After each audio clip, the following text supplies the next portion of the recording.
Good morning, everyone. I'd like to start by welcoming members of the public and the press who've joined us today in Huntingdon, and also those who are watching the meeting on our live stream. The combined authority allows filming and photography at its public meetings, so please feel free to take pictures and use social media during the meeting.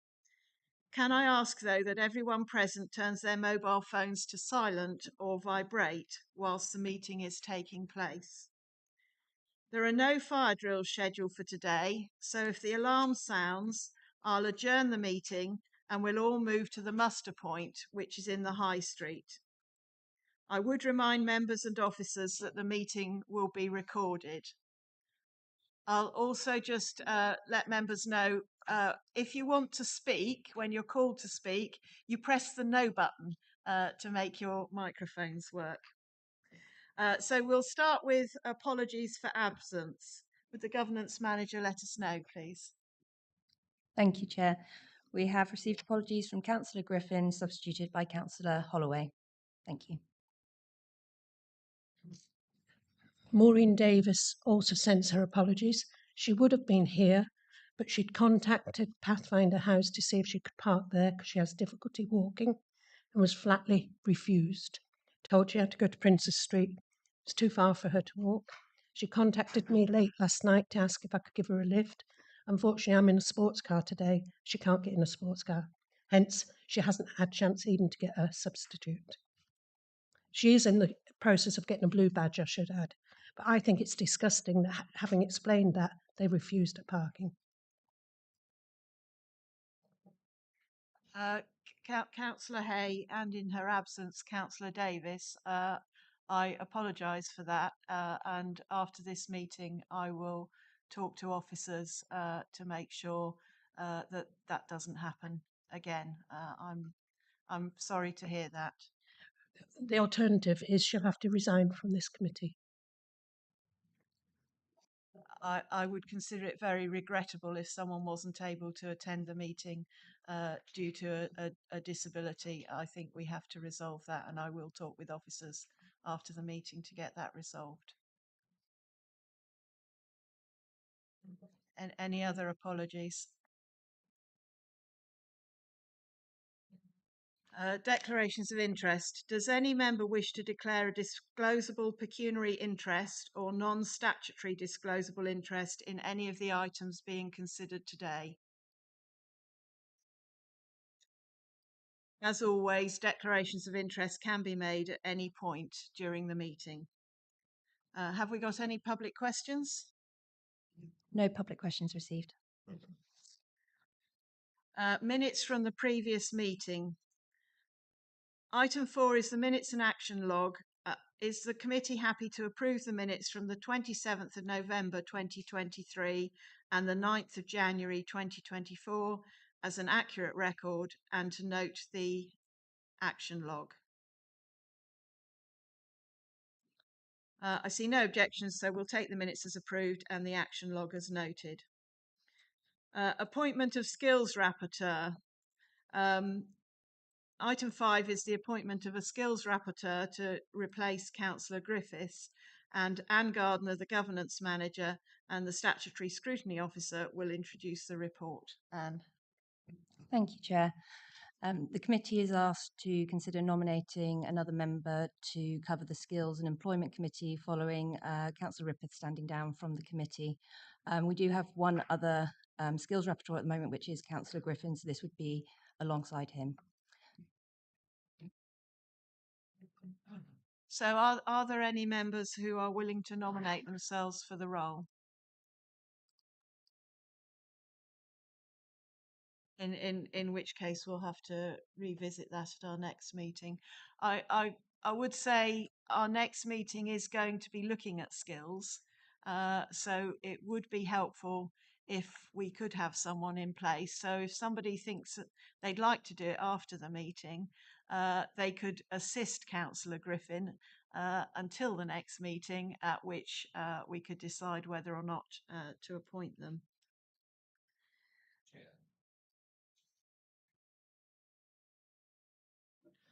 Would it be possible to ask the support here to publish a list of who the current repertoires are for by committee? Because I'm a little bit out of date as to who's actually got that responsibility, and it would be very useful for repertoire to speak to repertoire as we've discussed. Not saying to do it live now. I'm saying if we could follow it up with an email, that would be absolutely great. I agree. I think it would actually be quite helpful just to put it on every agenda, either at the top or at the bottom, just as a note, so that it gets into our minds who's who. So then we move on to item 6, which is the Improvement Framework Report. And Angela Probert, the Interim Director of Transformation Programme, will introduce the report. Welcome to the meeting, Angela. And thank you for your paper.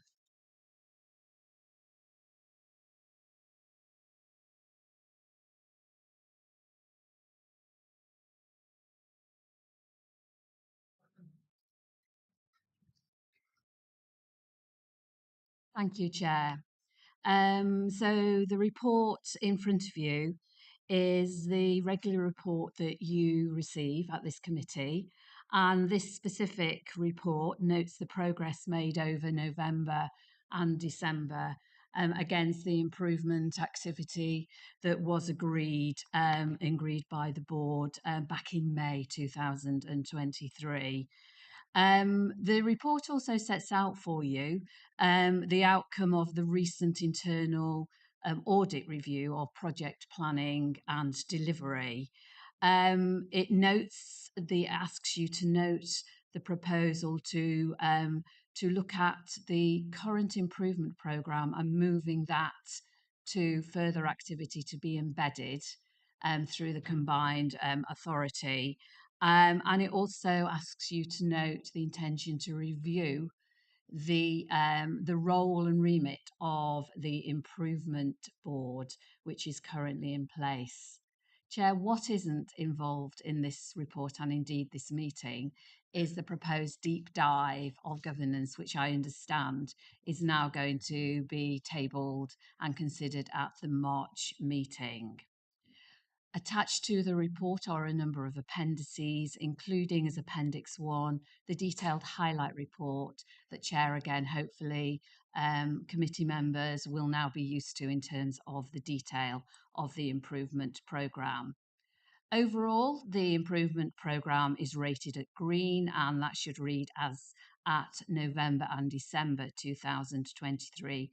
And paragraphs 2.3 to 2.7 set out detail against each of those elements of the improvement programme. Turning to the transition from the current improvement programme to embed a process of transformation and continuous improvement. As noted in the report, the improvement programme is on track to deliver all key areas of improvement and the concerns that have been set out. And therefore, as we did at the end of phase 1, that members of the committee may recall, we are reviewing where we've got to. Where things have been concluded, we're ensuring that they are embedded. Where there is any outstanding activity, we will ensure that it is taken forward, either as part of Directorate business plans or indeed as part of a continued corporate focus. We know with the pace of the change that we've gone through that there are still things that need embedding. So a lot of policies have been agreed, activity has been put in place that's been through this committee, but also the CA board. But the test is how that is embedded, and that will be the focus going forward for the combined authority to make sure that the progress that has been made can be seen and felt not only in the combined authority, but also those people across the region who receive the activity that's been put in place. It's proposed, Chair, that as set out in paragraph 2.8 of the report, that we will use the current arrangements in place regarding governance, but we'll look at closing down identified improvement activity that's been agreed, that's been delivered. We'll learn lessons as we've done previously, and we will look at what else needs to be taken forward, as I've already set out. We will also draft the revised terms of reference for the improvement board. We will discuss it with them, and then we will bring it back and consult with you and audit and governance before in March it is taken formally through committees and also the combined authority board for agreement. We will make sure the improvement board, in terms of that revised terms of reference as set out in paragraph 2.9, is focused on how it can best support the any future activity that is required, and also supporting the embedding of that activity. And that will, I say, be set out in its revised terms of reference. The chair, as you will know, the improvement board continues to meet regularly with the chief executive and other senior officers, and indeed has met with the chair of overview and scrutiny and also audit and governance over the last month. And that is both helpful and is in it's an addition to earlier meetings. Paragraph 2.10 sets out for the committee the internal audit review on project planning and delivery, as I shared previously. It builds on the positive report on governance that was reported in November, and it's pleasing to note that the internal audit opinion can take that the CA board can take reasonable assurance that the controls in which the organisation relies on to manage risks are suitably designed and consistently applied and effective. Chair, that is all I wanted to share, but I'm happy to take questions. Thank you very much for that introduction. Members, any questions or comments? Councillor Brown. Thank you, Chair. Thank you, Angela, for your report. It's just it relates to the medium-term financial strategy as well as the improvement framework. One of the assumptions going forward is that there will be no need for any money for improvement work. Is that realistic? If you'd like to answer. I'm not suggesting for a minute there is no need for improvement work going forward at all. I think it's a balance of where there is a corporate improvement plan, as we have had in place for the last 18 months. So part of this transition is to build into directorate business plans improvement and transformation activity that needs to be held at a directorate level, but recognizing what that is, but also potentially looking at any elements of transformation and improvement that needs to be held by the corporate management team as a collective. And I think that's the balance as we go through this transition, to make sure that it is any learning is embedded, but we keep our eye on any improvement and transformation activity that the combined authority as an organisation still needs to make. So please, Chair, I am not suggesting for a minute that there is no further improvement. On the basis of continuous improvement, it's important that we keep an eye on what is required. Does that answer your question, Councillor Brown? Yeah. Councillor Gold. Thank you, and thanks again for your report. Question I have relates to the best value notice, and in reading this report, there's a lot of positive news and positive directions, but where do we stand in relation to the best value notice being lifted? And as a result of that being lifted, the when and the if, what does that mean for funding streams for everything that's in the corporate plan and what we want to achieve?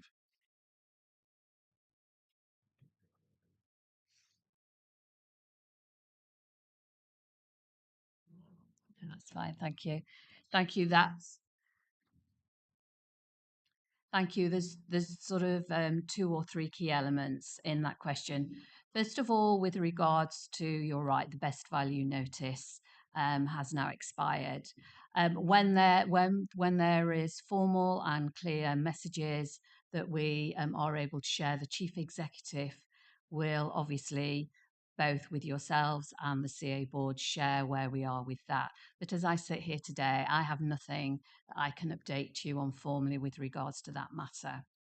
In terms of the question you asked about funding, yes, obviously the best value notice does bring with it some restrictions with regards to the drawing down of funding. And that is a matter I understand that both Nick Bell, as Executive Director of Resources, and also the Chief Executive is very aware of, and there are ongoing discussions. But beyond that, Chair, I can't comment further than that. I have no knowledge, but I am sure if there further response was needed on that, that Nick Bell will be able to respond directly to Councillor Godsack or yourself as chair. Did that answer your question? In no reflection to Angela, no, because it's a straightforward question. What's the current status and where are we at? And it would obviously appear that Angela's not empowered or knowledgeable to be able to answer that question. And I thought that would have been part of the improvement side of things. If I'm wrong, so therefore, can we as a body at ONS take reasonable steps to find an answer to that, please? Because I think that's quite important and will have a big effect on where we're going, for the good of all involved. So I will follow up with Angela and other officers afterwards and make sure that something is circulated to all members of this committee. Could I just check though? You said that the best value notice had now expired. Yes. So does that mean the funds are automatically released, or do we have to wait for something explicit?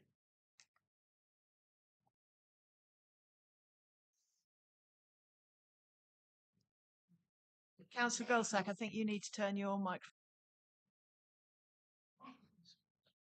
No, that's fine. Oh, if it only were that simple. I think the notice expired last week, but we're still waiting confirmation with regards to what that means. I think it's quite right that Chair, as soon as information is available, it will be communicated both to yourselves but also to other boards and committees, and also how that impacts, if at all, on any devolution monies. You wanted to make a comment?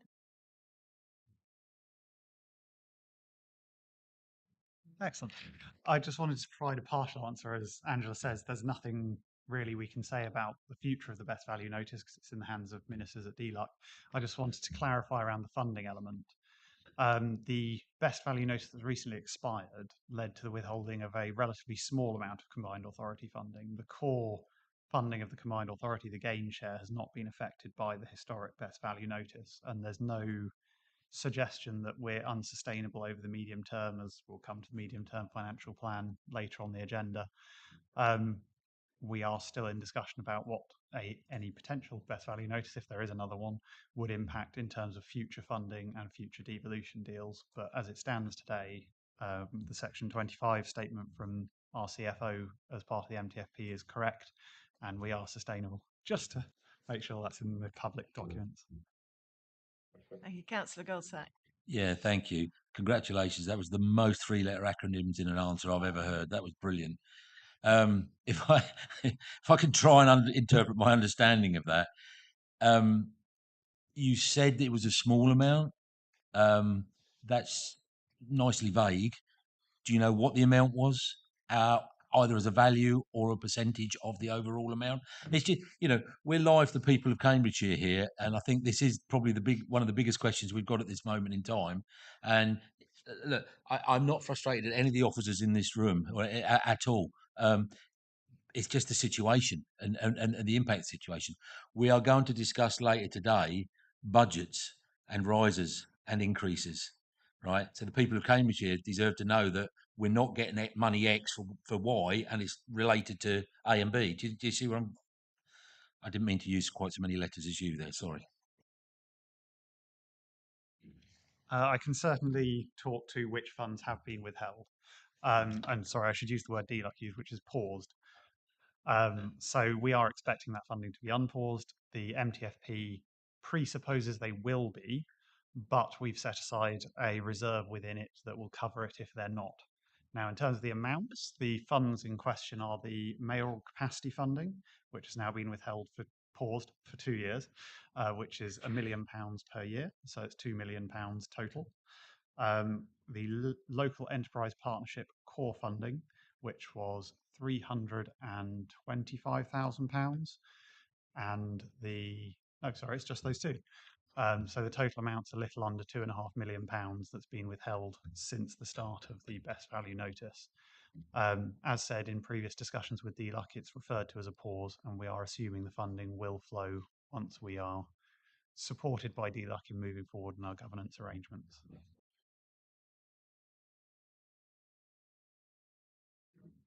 Thank you, Chair. I thank you very much for your report, Angela, and I just wanted to draw our attention to the bit immediately after the bit you quoted, which is at the bottom of page 22 on our agendas. You said, taking into account of the issues identified, the board can take reasonable assurance, etc., which is great. And then it goes on to say, however, we've identified issues that need to be addressed in order to ensure that the control framework is effective in managing the identified risks. And you then give a list on the next page. And I just wanted to ask whether there are any deadlines or dates or by when on all of those actions on page 23 of our agenda. Thank you.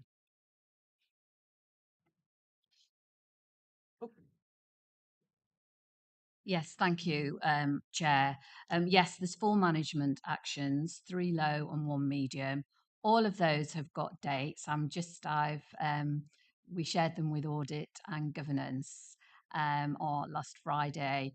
I can share, Chair, with the committee those dates. They've been set out in the final audit report, and the owners of those actions have been identified. From memory, the low ones are the end of February, and the medium one, which links to the corporate plan and performance indicators, is the end of March. But Chair, I will confirm that. That's just from my memory from the report last week. Thank you. Councillor Holloway.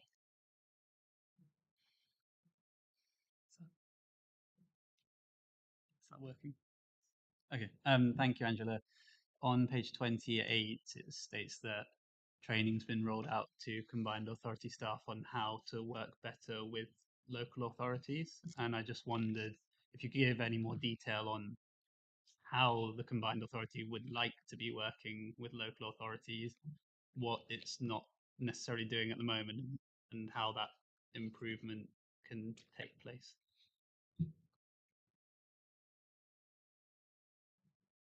Thank you, Chair.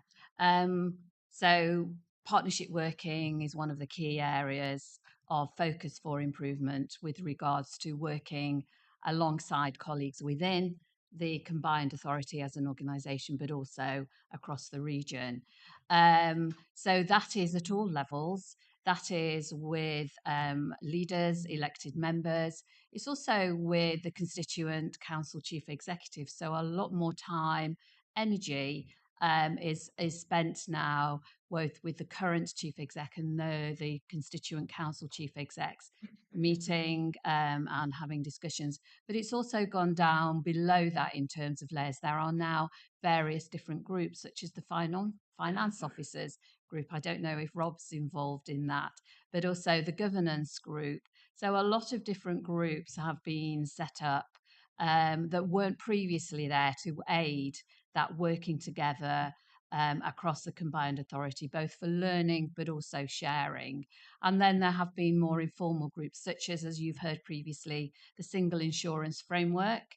That is working groups that has officers from across the combined authority and a number of others. I know you're looking at buses later on this agenda. So there is now a range of activities and also agendas that now has very regular discussion meetings across the combined authority that potentially wasn't necessarily the way of working previously, but now is very commonplace in terms of how the combined authority works, which is very encouraging. Did that answer your questions? Yeah. Members, we've been asked to note this report, which we've done, so we don't need a vote on it. And thank you very much, Angela.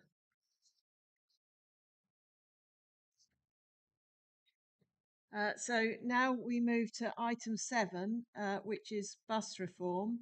And Neil Byers is going to introduce the report.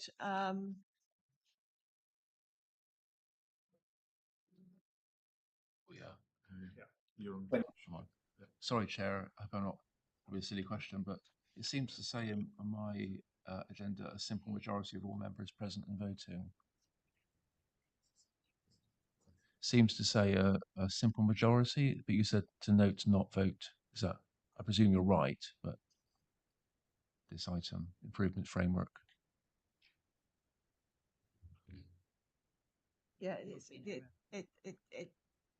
I'm advised that we didn't need to take a vote. Okay, I just misread it then, I guess. To be an error on the All right. agenda. Apologies. Oh, thank you. Okay, thank you, Chair.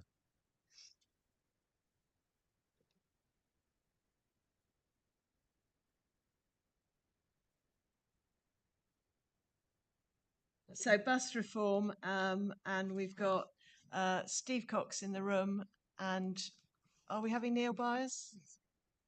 Oh yes, right at the top. So Neil, would you like to introduce the report? Thank you, Chair. Morning, everybody.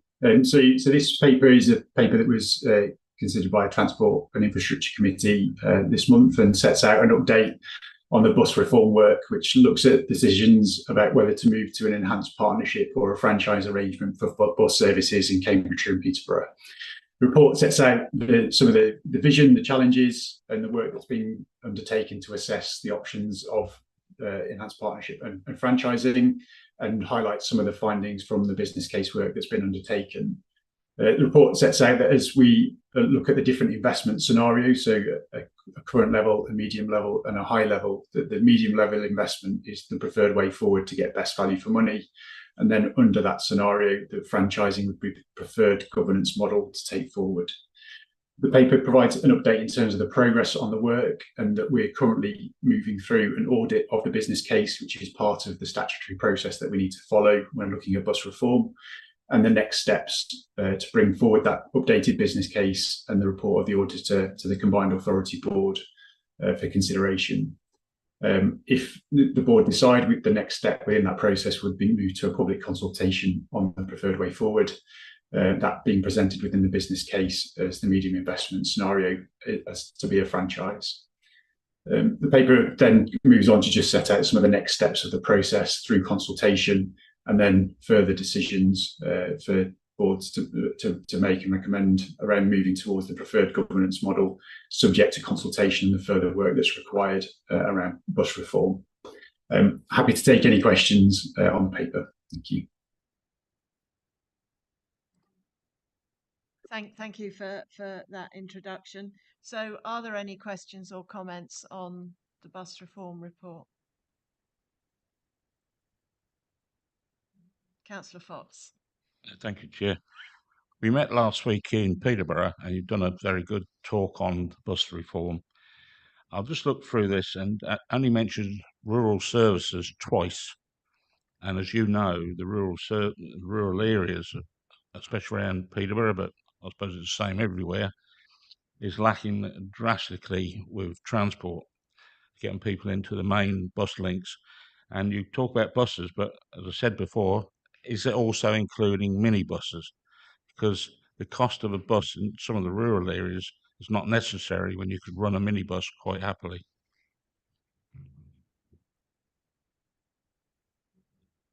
Do you want to answer that, Neil? Yeah, thank you, Chair. So yes, it does include rural services and the opportunities through looking at enhanced partnerships, and but particularly through franchising, is the ability to define the specific types of services that are needed under that scenario. So in an enhanced partnership, we could have conversations with operators and also look at the services that we tender ourselves to how best suit those rural communities. Under the franchise arrangement, we would specifically define those services that would be introduced. I think the opportunity through franchising is to cross-subsidise from the profitable services to those rural communities with different types of buses. So whether that be a minibus or a different type of service as well. But we continue to look at both urban and rural communities, regardless of the governance that we put in place. There's just different opportunities and challenges with enhanced partnerships and franchising, but rural communities will be really important regardless of the decisions on the particular governance model. Did that answer your question? Yeah. Councillor Bradnam. Thank you, Chair. I've come somewhat unprepared for this question, but I will ask it anyway, because I can ask it in a general way. I want to be sure that the Mayor is committed, or this arrangement is committed to ensuring that where children are needing to get to school or college, that we undertake to provide those services as a priority. I think in particular about the area Bassingbourn, Melbourne, Meldreth, and Comberton, I think it is, because I know that I've heard that those youngsters are now only being able to get to school and college because their parents are giving them lifts. And surely the most fundamental principle is that youngsters should be able to get to school and college on public transport independently. But also the other point, that young people need to be confident to be able to make decisions about the courses that they want to do based on the subjects they're interested in, not where they can get to. So I would really like to see that we have a commitment as a priority to these sorts of routes.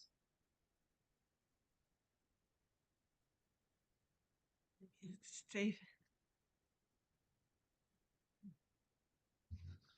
So on is it? Yeah, thank you. I'll reference back to actually the bus strategy that was agreed about a year ago by the board, which is really clear and picks up the earlier point about rural connectivity, access to services, be that community services or schools, colleges, is a really important part and underpinning criteria for the work we're doing on bus strategy. And it was part of the criteria when we did the bus network review in the autumn. So alongside working with colleagues at the County Council and Peterborough City Council on home to school transport, it is an important part and underpinning element of the criteria we're using in shaping bus services going forward. There's a lot that we need to do, and there's some good examples of where that's already bearing fruit. Thank you. Yeah. Councillor Fane. No. Sorry, Fane. Thank you, Chair. I want to avoid straying into the question of the Mayor's precept and what that might fund as opposed to the combined authority funding. What interests me is what difference these two options would really make.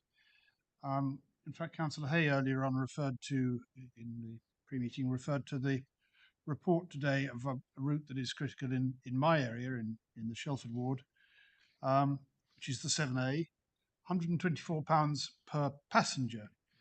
And I was particularly interested in the comments by Brian Clifford, who's the manager of the owner and managing director of that company. Now, he points out, or it's pointed out elsewhere, that the route is actually determined by the local authority and not by his company. And he says, as much as you try and alter it and play with it, the 7A just never seems to work. But as is recognised elsewhere, as I hear from my parishioners, it is very important to a number of people for whom there is no other way of getting around Cambridge between to jobs and services rather than getting into and out of Cambridge, which may be a more viable option. A decision was taken, for instance, to disconnect it from the park and ride, which it used to go to, and that may have affected its viability. But what I wanted to know was to what extent we see these two options, either of them, actually affecting that sort of situation. I admit that's an extreme example given the costs I quoted at the start. And I wasn't sure what impact it might realistically have. Yeah, thank you. I'll come in on just on that particular service, and then perhaps Neil can just talk about the difference that franchising or an enhanced partnership can make. Yeah, the 7A is a service that we reviewed alongside many others in the autumn. The outcome of that review was reported and agreed at the board in November. And the outcome was that we should look at the 7A alongside the 31 and the 75, also alongside home to school transport services, to see how we can integrate the network better in that part of the county. The contract for the 7A is up to be retendered in August, so the team are working now looking at that and the other two services and home to school transport to see how we can better integrate those services to create one that meets the needs of communities locally, but also offers better value for money. Should I come in there, Chair, if that's okay? Yeah. So I think on the broader point around the differences between the two governance models, I think within the context of an enhanced partnership, the network largely remains as it is, with the combined authority the opportunity to look at those services that we currently fund, so 7A being an example of that Steve's just touched on, and those other tendered services that the combined authority funds, and continue to work closely with operators through negotiation and conversation to create the best network that we can. In the context of a franchise, we would then be contracting the whole of the bus network, which would provide opportunities to integrate services more effectively, perhaps just using the example in the question, providing better links to park and ride services or rail interchange, for an example, to look outside of the bus network. It also provides the opportunity to cross-subsidise services. So there are a number of services that are funded that aren't commercially viable but meet a really important community need. So whether that be connections for just 1 week for a shopping trip, for example, or more regularly to hospitals and appointments and to work. So under the franchise arrangement, the authority will be able to cross-subsidise the profitable routes against those that are socially necessary to provide an overall network that's more effective. Under the enhanced partnership, we would continue to be able to do that, but we wouldn't be able to cross-subsidise, so it would just be a subsidy into that network. That's probably the main difference in the context of that question, I think. Does that answer your question, Councillor Fane? Yeah. Councillor Hay. Thank you, Chair. We were told earlier when we were discussing the improvement framework that certain funding had been held back by, well, effectively had been frozen by central government. Also, I want to touch on the mayoral precept, because when it was first introduced, £12, we were told this was solely for buses, bus improvement. We're now told that's going to be increased to £36, again for buses. Is that down to the reason that we've lost funding from central government?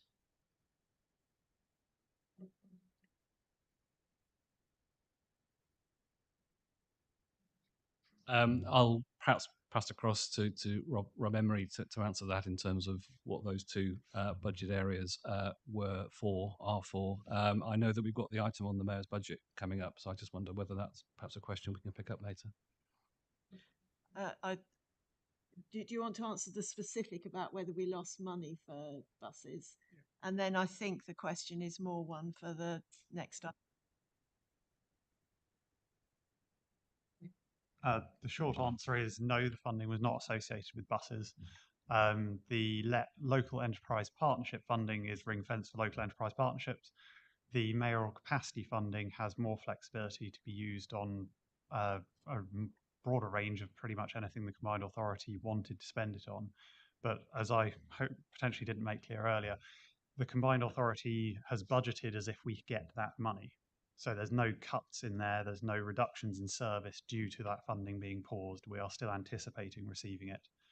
And all the funding that's paid for buses and transport services that we, as the combined authority, took over from the county in Peterborough, have historically either been funded by the transport levy or by the mayoral precept more recently. So again, no, with the pausing of the mayoral precept has not affected the decision on council tax or the services provided in the area.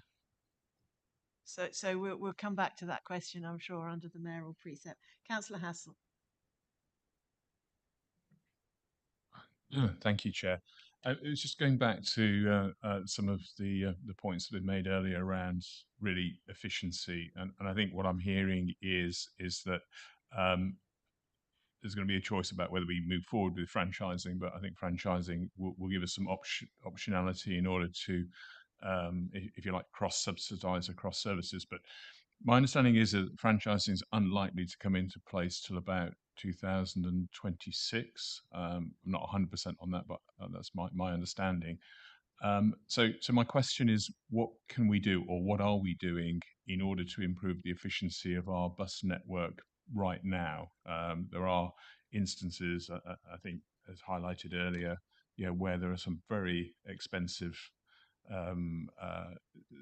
costs per journey, coming through, and sometimes we see rather, large buses picking up on the minibus point earlier on. Is some very large buses with very few passengers on them. So if you could answer that for me, please, I'd be most grateful. Thank you. Neil, do you want to answer that? Yeah. So I think probably the focus around an more immediate investment into buses is around the bus network review, which we undertook over the last 12 months. And I think Steve just in the room touched on that briefly. So we fund Sorry, around. Neil, could you talk up a bit, or could the volume be turned up? I will do my best to talk up as well.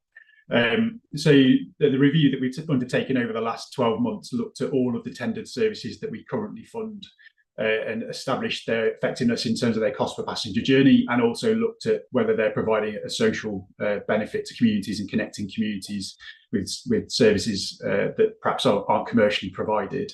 So we've looked at each service that we currently fund to find ways to improve those that aren't performing very well, but also to confirm that the majority of services that we are funding are providing an important service. That created an opportunity to also look at where there might be gaps in the network and how we can better integrate those services. So where we tender services, we have an annual opportunity to look at, review, and potentially improve those services, working with bus operators, working with community representatives to identify how better to connect up. So the example provided earlier around connecting into a park and ride or connecting into rail stations, we get that through engagement and feedback, both with operators and communities and representatives, to help inform those tendered network interventions.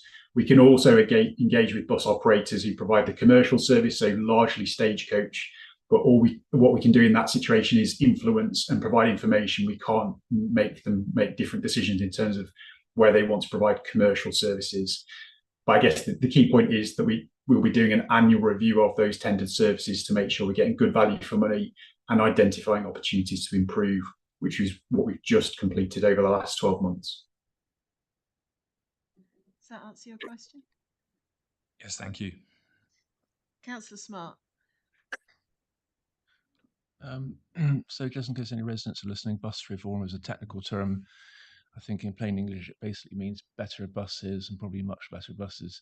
So I think it's the best, this isn't a question, by the way, just a statement, Chair, but I mean, I think it's the best chance we've got to have a better bus service across the whole geography of Cambridgeshire and Peterborough, and for all ages and any other protected characteristic, in fact, so that we have a better bus service for all the people that we cover. So I just think, I support it. I note it. I just think it's the best possible solution for transport in the region, and I hope that we go forward with better buses and bus reform. Thank you. Councillor Bradnam. Thank you, Chair. Right, a couple of things. When I referred to enabling youngsters to get to school and college, one of the ones I did want to mention was thank you very much for looking at Route 8 to improve frequency and a more direct route and expansion to Rampton, because people in Cottenham, Cottenham is one of our biggest villages, and yet the youngsters there cannot easily get to, for example, Hills Road College. So, sorry, Councillor Bradham, can I interrupt you? I think you might be looking at papers for the next item, which is the proposed improvements under the Mayor's budget. okay, possibly. This item, we're looking at the bus review, which is to do with enhanced partnerships or Okay, franchising. I'll wait till then. Sorry. Councillor Goldsack. Thank you, Chair. I don't know if it's Neil or Steve, but 222. Could we have some information? Happy to supply afterwards if it's too long to discuss. Could we have some definition of what the Greater Cambridge Travel to Work area is? Totally understand you splitting it and understanding it, but I'm sitting in an area which certainly doesn't fit the North Cambridge and Peterborough area, and I'm not sure fits the Cambridge Travel to Work area by any definition I've seen to date, and therefore I'm worried about it. Steve? I think that probably is something we can clarify after the meeting, if that's okay with Councillor Goldsack. Yeah. Thank you. Councillor Brown. Thank you, Chair. It's one very quick one because we were expecting sort of audit reports on the two options, which clearly we haven't got yet. Do we have any idea when those reports are likely to be available? So the expectation now is that we will be going to the Combined Authority Board on the 28th of February. And I know that we've got a session planned for this committee, albeit in an informal session on the 14th of February. So it's our intention, subject to the audit and the timetable is heading in that direction for us, but it is subject to what the auditors conclude. That's the intention. So to come to an informal meeting of this scrutiny committee on the 14th of February and then to the board on the 28th. Does that answer your question, Councillor? Thank you. I just had a couple of points I wanted to raise. The first one is you talk about embracing digital technologies. I'm absolutely for that, but please don't forget that there are bus users who are not digital users, and they still need to know when and where the buses are running. And the other thing is in 2.2, you talk about declining patronage and service viability. I'd just like to flag that the number 11 bus, which runs past me, has actually seen, as I understand it, an increase from 6,500 passengers in November 22 to 16,500 in November 23. So it might be worth looking at how that's succeeded and whether any of those lessons can be applied to other services, because that seems to have been a good news story. So thank you, everyone. We've been asked to note this report and we've done that. So we've no need to take a vote. So thank you, Neil. Thank you, Steve, for the report and for coming and answering our questions. Thanks very much. Oh, sorry, Councillor Smart. Yeah, sorry to bother you, Chair, but is it a mistake again then in recommendation B? It says on the papers a vote in favour by at least 2/3. That's not this bit. Sorry, that's because this paper that we're looking at is to the Transport Committee and they do have to vote. We're looking at it from an overview and scrutiny perspective. Don't we have our own papers? I mean, it seems a bit weird looking at papers from another committee, but we're not. They're not for us. It's like, don't we matter as well? We have agreed in the past that rather than requiring effectively the same information to be put in a different format for us, we take the paper that's gone or is going to the relevant committee or board. But I take your point and we'll try and make sure in future agendas that it's clearer how it's working. So thank you both very much. We now move to item 8, which is the Mayor's budget, and Mayor Dr. Nick Johnson is here to introduce it.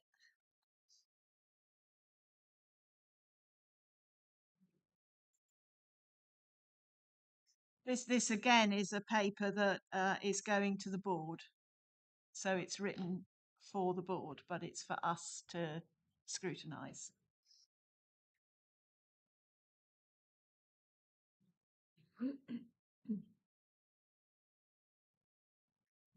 Morning.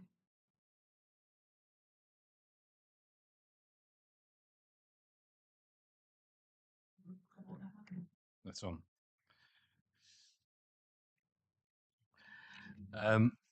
Thank you, Chair. Thank you, Committee. On Wednesday, I will be asking the Combined Authority Board to consider my proposals for substantially improving the quantity and quality of bus services across our Cambridgeshire and Peterborough region. I heard you obviously talking about there some individual examples where you, as representatives of all, heard from your own constituents the importance of rural connectivity, a reliable bus service. So it's very much, I think, on point. I'm grateful for you as a committee taking the time to digest my report and for the appreciation of the necessary pressured timescales involved as we seek to offer residents maximum opportunity to take part in the consultation processes and attempt to give our constituent authorities sufficient notice ahead of the related decision-making processes. I recognise that this does not always allow for leisurely reading, and I'm keen to continue extending the periods over which we prepare our MTFP proposals such that our decisions are rigorously developed, comprehensively assessed, and properly consulted upon and scrutinised. We may never achieve perfection, but we can certainly strive for better. On public consultation, as well as more than 450 full responses to our collective budget proposals, we received 700 plus contributions to the related bus survey. That is a fantastic public reaction. The number of people going out of the way, taking the time to have their say, shows how much support there is for our wider priorities, how important better buses are to our region, and why the additional investment I am proposing is so badly needed. On investment, the additional precept will mean we can offer more routes, more frequent services, serving far more people more conveniently than is currently the case. What's more, as you'll be aware of the general budget, we're also offering a huge reduction in the price of travel for everyone under the age of 25, with bus fares cut in half to just £1. The famous Mayor's Fares or Kids for a Quid. I'm pleased to say that these proposals enjoy popular support and reference once again the 700 plus bus survey responses as unambiguous evidence of our region's need, demand, desire for more and better services, getting them to and from where they want to go. As they say in the report, I am not in any way indifferent to long-standing financial challenges which many of our residents find themselves wrestling with on a daily basis. To remind you, on a weekly basis, I do my job as a doctor and I hear these problems day in, day out. It is also what the Mayor has to do to take into consideration. My argument is that the collective benefits of a better bus network vastly outweigh the modest cost to households, less than 10p a day on average, realising 10.9 million of public transport value, which has the added value of unclogging roads, cleaning up our air, and massively increasing equal access to the wealth of social and economic opportunities that our region presents. As I say, on this, I think there is a price worth paying. So in summary, my mayoral budget will offer more routes, more frequent services, serving far more people more conveniently than is currently the case. And as mentioned, complements a huge reduction in the price of travel for everyone under 25, with fares cut in half to just under £1. Sorry, to £1. They are ambitious proposals.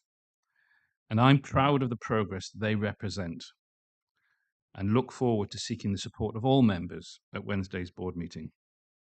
But there's a process, and before that, I'm here today to hear from you, as I already have, to try and answer any questions along with my officers, and to take on board any feedback you're willing to offer. We're still listening, we're still developing, and we're still ambitious. With that, Chair, I'll hand back to you. Thank you. Thank you, Mayor. Just before we go into questions or comments from others, can I just ask for clarity? The proposed £1 fare for people under 25, Yep. is that proposed to come out of your budget or the combined authorities budget? Combined authority budget. Thank you. Okay, members, any questions or comments on the Mayor's budget?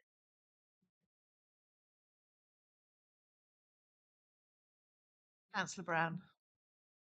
Thank you, Chair. I'll go first if nobody else wants to. Thank you, Mayor. Thank you for your presentation. As regards the precept for £36, thank you for the list of proposed routes and improvements, etc. It would have been much more useful to me, I think, if there'd been some figures put on there as to how that came to the need to increase the precept to £36. There's no financial information in there that enables me to say, yep, that comes to £36, or in fact it comes to 26 or 18 or whatever. Thank you. Yeah. It's a point.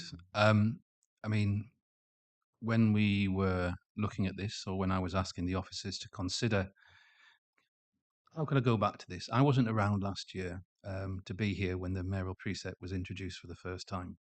That was £12, Band D property. Very grateful that the board and the team at the time worked on that. And that was quite clear to save bus routes. There was bus routes that had been cancelled that we were having to subsidise because at the time the operators pulled out. So we knew roughly that £12 could help save those 23 bus routes. But we're ambitious. But I'm also conscious, as I said in my initial introduction, there's an ask here. There's an ask for people, the constituents of Cambridge and Peterborough, to consider what's more important. You know, do you invest in public transport? Do you believe in public transport? And there is a way of kind of trying to find a figure. And there wasn't one just plucked out of the air. It was one which we felt was balanced, but at the same time ambitious. So the only figure we've really got is the increase, the proposed increase in the mayoral precept. Within that, the officers could give me a rough idea across the whole of the area, a kind of good spread of potential new improved routes, obviously informed by the proposals that were coming forward from representatives from your own organisations, but also from the community. I'm sure in the course of time, roughly how that will be spent and how it will be distributed. You know, we could have asked for more, but, you know, there is a responsibility here to be recognised that there is a cost of living crisis. So I think the proposal on the table is one that is fair, but also gives a good distribution for the whole of the area. Does that answer your question, Councillor Brown? Councillor Bradnam.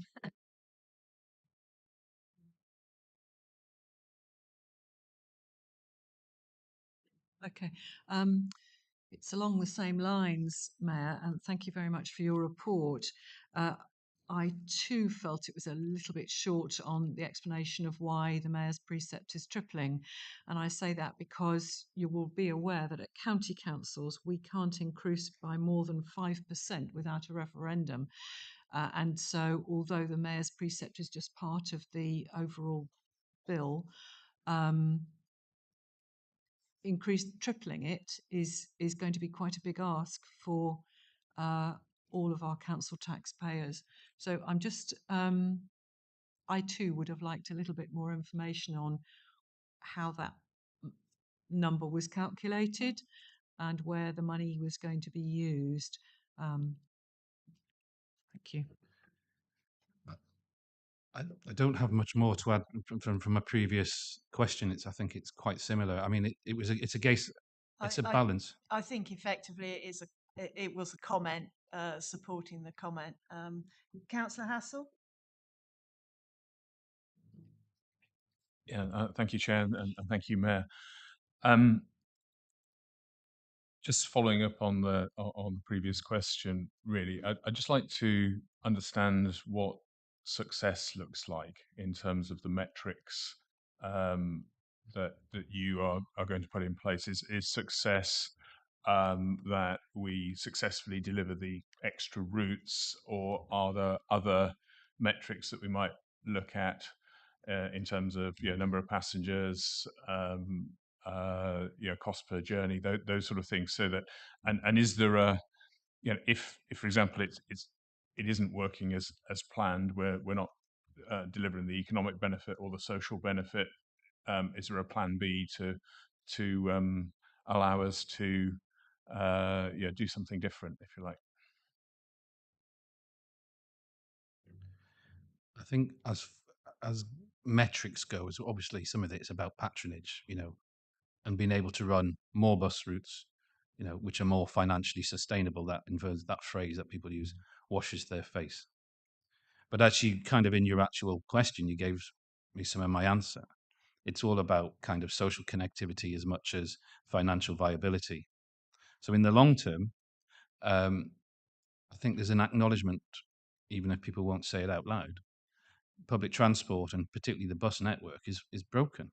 Deregulation in the 80s has failed the United Kingdom, and that doesn't really matter. The only place that wasn't deregulated was London, and you can look at the bus fleet in London and how it works much better in terms of connectivity and affordability. So, I mean, if you were to talk about, how do you measure it? Well, I'd be talking about the CAT network or the PCAT network, Peterborough and Cambridge Area Transport, transport for Cambridgeshire. That's how we've got to move towards success.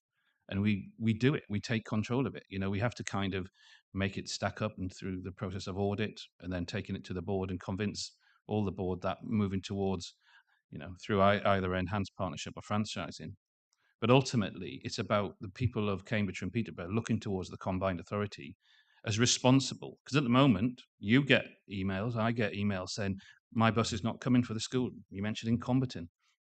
I go along and I say, I'm doing my best within the kind of tools that I have. But by being proactive and taking control, as a phrase, we'll be able to deliver more frequent services, reliable, safe, timely, and then we're not going to leave people behind. There's no specifics there, but I think basically the increased patronage and people wanting to use buses, so that for people who currently have two cars, they may be able to move to a situation that one day they think, well, why do we need two cars in this family? We've got an excellent public transport system.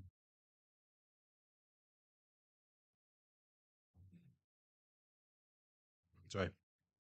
Yeah, if we can just come back on that one. So I mean, I agree with everything you're saying in terms of comparing with London, because I think London's an area that's got fantastic public transport, and almost like a car in London is a bit of a liability. So to me, it's nirvana. If we can head to that situation, is great. I think from an ONS perspective, I think you mentioned a series of things there which I think would make excellent metrics, and I was just to follow up to see whether we can get some of those when it goes to the board, some of those metrics in place, so that we can measure the success and demonstrate the value that's being delivered. I'm sorry. If I could come back, and maybe officers, I'm sure, will provide additional answers. I'm pretty sure that in the concept of our local transport connectivity plan and some of our KPI measurements, we're looking towards making sure that people live within, connectivity of, within 15 minutes walk of a bus stop and all these things. There are things that we are beginning to look into through the transport team. I'm sorry I can't give them offhand, but I think we need to be measured, because I don't want to sort of just go off on this idea without actually clear targets. Oh, sorry, sorry, if my officer comes in. Yeah, thank you. Just to extend on the mayor's comment. So, if the board agrees the precept, the further steps that will be taken after Wednesday is to do further assessment of the routes that have been included in the paper. And we'll be applying the same criteria that we applied through the network review. So population catchments, access to services. We'll also be looking at how those routes integrate with existing routes, talking to operators, get a better feel for costings as well. So I think the assessment that you're mentioning, I think, is a really helpful point, and it's something that will take place over the course of February, and then we'll bring it back to the Transport Infrastructure Committee on the 13th of March, I think, to scrutiny on the 18th, and then the board on the 20th of March. So there'll be another opportunity for this committee to have a look at the output of that analysis. Yeah, thank you. I think that's going to be really helpful. Thank you. Councillor Goldsack. Thank you, Chair. Mayor, I've got a couple of questions, if I may. First of all, thank you very much for the East Cams focus on this, particularly the new service, Soham, Cambridge, Burwell, etc., and also Isleham actually getting a mention in a transport report at Combined Authorities. Very encouraging news to ward members that I know very well. I'd like to. I've done this before, I don't think I speak just for myself. I'd like to offer some help and support to the officers that are looking at developing those routes. And that is, as local members, we either know an awful lot about those areas or know a lot of people that do. And I think we get overlooked, not engaged, and actually then we finish up debating in here, not always happily, as to what the outcome is. So I would like to make that point again and to say, you know, as somebody that lives in that area and resides and plays and everything in that area, I think we've got some value to add, and I think that should be accepted. Two questions on that. One is the new responsive transport. Is that going to be more aligned to Zipper than Ting, or the other way round? Do you want the other questions now as well? Yeah, I'll write them down. Yeah, well, the other question is much higher level, and that is, I don't think there's anybody in the room that would say buses are not part of the answer, but at the moment they appear to be the answer. I wanted to know what more is going on, from autonomous vehicles to light rail to trains to et cetera. And I appreciate this is the bus review, but it's obviously we're being asked to comment on this in relation to everything that we know. We don't really know anything that really at this moment in time about anything else that's going on. Through you, Chair. Okay. I'll start on the end. I'm proud to have been very proactive in talking about a public transport system and focusing on the buses for the time that I've been in the role. Obviously, some delays where I've not been around as much, but how we've been able to move on that. And that was within the gift of the combined authority in having that in statute that we could do. I think it's important when you get elected to a post to try and deliver on what you talk about in terms of improving. And that's where there has been a focus on buses. But I can reassure you that I will be in the next item focusing also on the issues that we have in terms of the work we've done in the background around light rail, integration with network rail, the improvements that we've got. So please, if you give me a chance, I will speak ad nauseum on that subject, as well as active travel. To go back to Zipper and Ting, well, I'm a user of the Zipper. I've used it. I was invited to by Councillor Hunt. It's a good little service, and obviously I know it's one that East Cambridgeshire District Council has been fiercely proud of and has advocated well, and obviously worked well with the local community, which goes back to the first point about the importance. I'm kind of disappointed to hear that you say you feel you haven't been engaged, because I feel the level of engagement, even the fact that Isleham has been mentioned, does demonstrate that the officers, and I will stand up for them, have gone above and beyond. And I think if you were to document the amount of time that they've spent in terms of liaison with members of the TIC committee, with the officers and leaders from those committees and members, and also, as I say, to go back to the consultation with the public and making a really special effort to do that. But you know what? I said at the start, we can always do better. So that's a challenge. To go back to the kind of narrative of the Zipper, which is the Ely Zipper, or the Ting, as we call it in West Huntingdonshire. It's been incredibly popular, almost a victim of its success. I get more emails, people complain that they can't get on the Ting than actually, necessarily people keep saying that we want it to keep going. I would like to say that we have put a lot of effort into kind of looking at various options, but with some new expertise coming into roles here at the Combined Authority, with the expectation that we've got a lot of challenge, not just to kind of look at how we're going to be doing bus reform, but also how we're going to be designing a network, new officers who have experience of it's a hybrid, almost a standard route that can be I'm not quite sure how it works, but it can be, if people call at the right time, it can be deviated at the right moment. So there's something where I would argue that there's something called the Tinger or the Tipper or something maybe, which is a combination of the two. And we can trademark the name together if you want. Thank you. Councillor Smart. Sorry. No, it is, yeah. Through you, Chair. So I think it's somewhat disingenuous to talk about tripling the proportion of that particular tax. The mayor's precept is so small compared with all the other taxes that go together to make up that package of taxes that local residents pay. The mayor's precept was originally £12.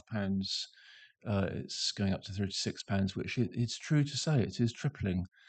But £36, when you compare with council tax for a Band E property, which is what that is 2,000 plus. It's not quite correct to talk about it in those terms. So I think you don't get something for nothing. Someone has to pay, and it's a tax that's delivering something very, very good for our residents, which is better bus services. So I wholly support that precept. So are you happy for that to be taken as a comment rather than a question? Yeah, thank you. Councillor Fitzgerald. Thank you, Chair.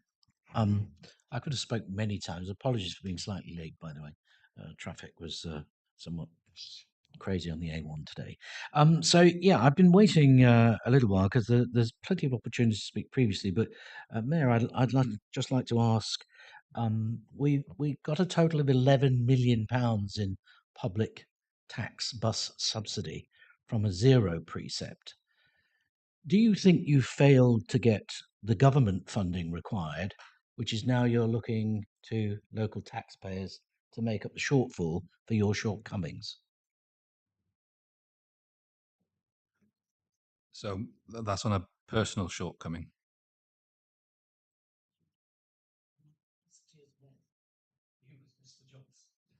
No, it's just that's what you said. I think it's important at the combined authority that we always work collaboratively, not just with our constituent members, but we do work with central government. Along the way, we've had some very successful financial settlements from central government. I was obviously disappointed that the big distribution of BSIP funding at the start didn't come our way, but we did get extra money. It was about a year ago. We could always ask for more. I don't think it's necessarily something to do with the individual who's currently as a mayor at the combined authority, why those decisions are made. But I will always work collaboratively with the Department of Transport, Department of the Treasury. It's a shame that we didn't get more settlements, but that's also true in many settlements when it comes to education, health, in terms of central government. We don't always get our due share in this area.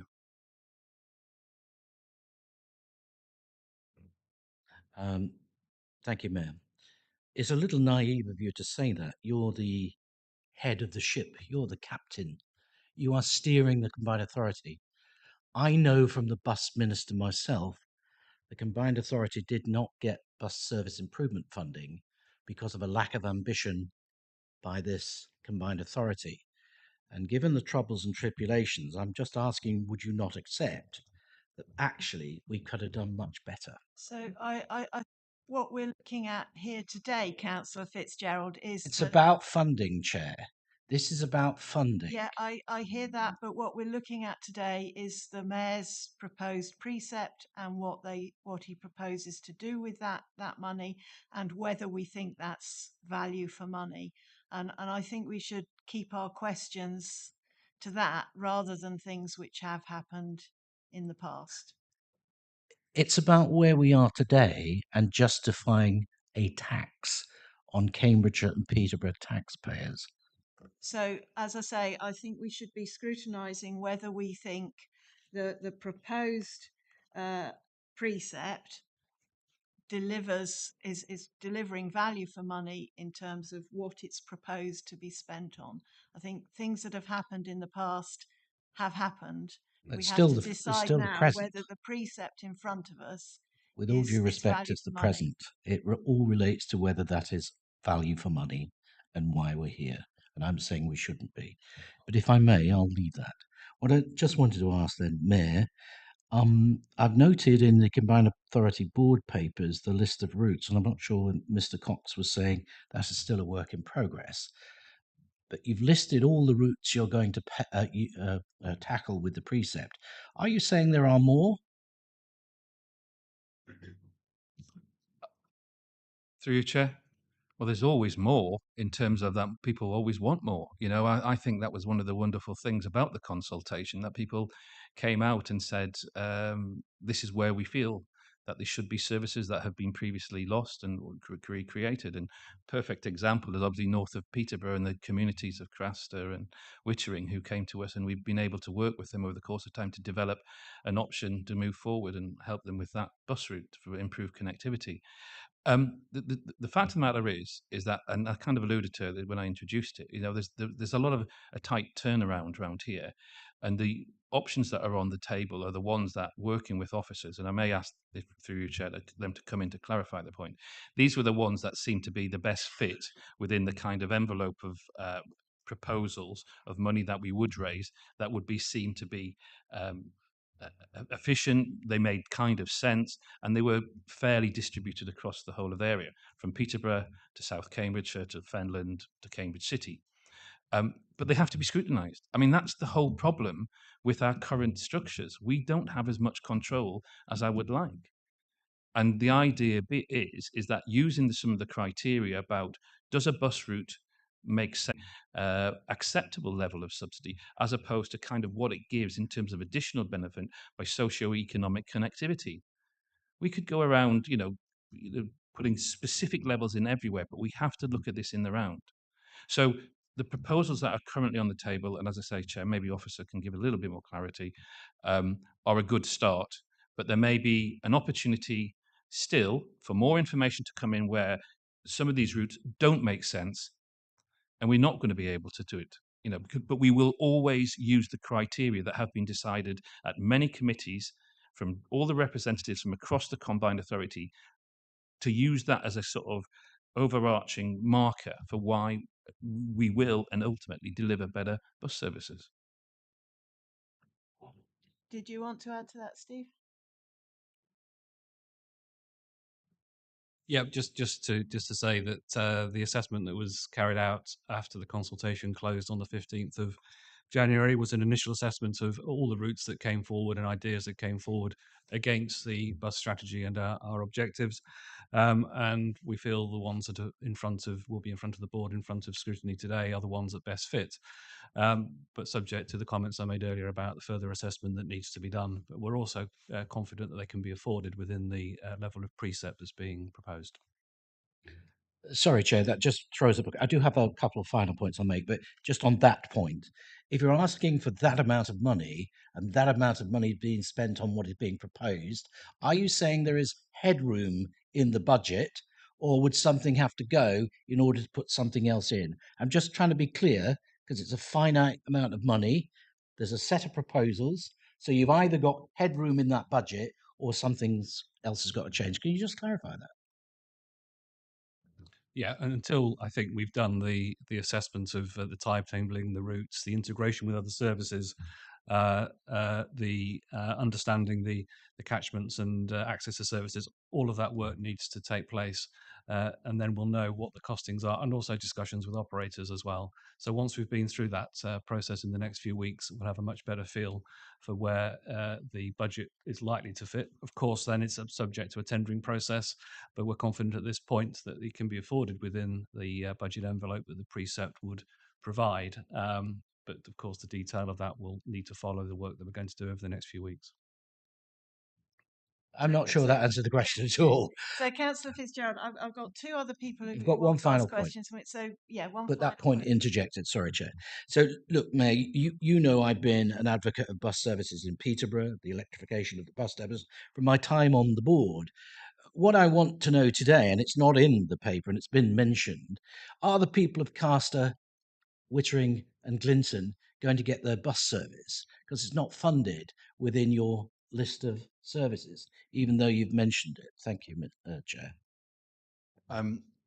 Well, it's not just been the work I've done, it's actually Councillor Anna Smith who's done a huge amount with that community. I think there is some very... Sorry. there's some very potential positive news, which we've actually discussed about this specific route before we actually kind of went out to this consultation. I'm sure my officer, Councillor Cox, will be able to give you a bit more information. Not Councillor Cox. Yeah, so we took a decision. The board took a decision in November to fund some routes based on BSIP plus funding. At that point, one of those decisions was to support new services from around Witteringen villages. That tender process, then on the back of that decision, has started, and we're expecting the tender proposals back from operators later this week to move that forward. So it's not in this list because decisions already been taken to fund it. Thank you. Councillor Hay. Oh, sorry. Chair, and to that point, and obviously to come back on actually Councillor Fitzgerald, I kind of alluded to it before, the communities of Wittering, Craster, and they contacted the combined authority. They were very clear about the real challenges that they had, and they engaged with the officers. They engaged with my deputy Anna Smith and myself, and their work at the community level was an exemplar of how to kind of engage with us as an organisation moving forward. I would encourage any local communities across Cambridge and Peterborough, and there are others, examples on the A1102 A to B corridor, the people around many areas of Fenland who've contacted us, and we're working with you. So it can work. That was a perfect example, and I'm really pleased about how we've been able to move that on over the course of time. Thank you. Councillor Hay. Thank you, Chair. And first of all, can I say, I'm sorry, but I, together with Councillor Fitzgerald, do believe that the fact that we lost funding from central government has a direct impact on the fact we're now being told that the precept is going to treble. But I'm not going to go into that any further.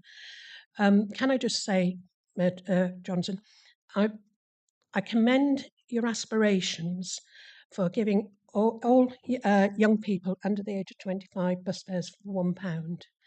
What I would say is there are some young people in the early 20s who have very well paid jobs who do not need that subsidy. I can see the point of giving students very cheap fares because usually they're on a very limited budget. When I, as a district councillor, and the rest of my district councillors are trying to keep our precept down as low as possible to zero if possible, because we realise that the people in Fenland are really feeling the cost of living crisis at this moment. And whereas another councillor down the road here has said he didn't think that increase was very much, that is a lot of money for a lot of people in Fenland. And I really cannot understand how the Combined Authority Board is on this coming Wednesday, I believe it is, being asked to approve the mayoral budget, including the mayoral precept, when there's no figures behind it. I would like to see figures, how much each bus route is likely to cost, and will there be enough money within that budget, or are we going to be asked again next year to increase the precept? I think the mayor's already covered that at the beginning of the discussion. So I'm not minded to go back to him to repeat himself. Because there's a lot of people who want to speak. So, Councillor Holloway. Thank you, thank you, Mayor. Thank you for bringing this forward. And when I'm speaking with residents, it's one of the topics that comes up most often. How can we improve the bus services? And that's even in Cambridge, which actually is probably the best served area in the region. So I imagine it comes up for other councillors all the time. I think that we should, of course, see the cost of the average of 24 additional pounds a year, but we should also see the benefits for people who can't afford a car, people who can't drive, people who would potentially be cut off in villages. And so I think this is really important. And thank you for bringing it forward. I just wondered, following on really from Councillor Fitzgerald's question actually about the budget headroom, if we didn't bring this forward, so if we didn't bring in this precept, what would the effect be on bus services? So obviously we wouldn't be it seems we wouldn't be able to pay for the new bus services and the extensions to existing services. Would it also potentially put at risk any existing services?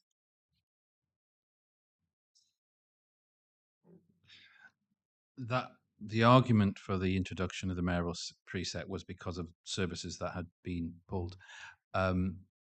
This is about expanding the bus network. This is about the ambition. So in answer, I think, to your question, and unless any finance people want to say any difference, there wouldn't be any immediately that would be at risk if we didn't do this. So I think that's probably what you were asking me.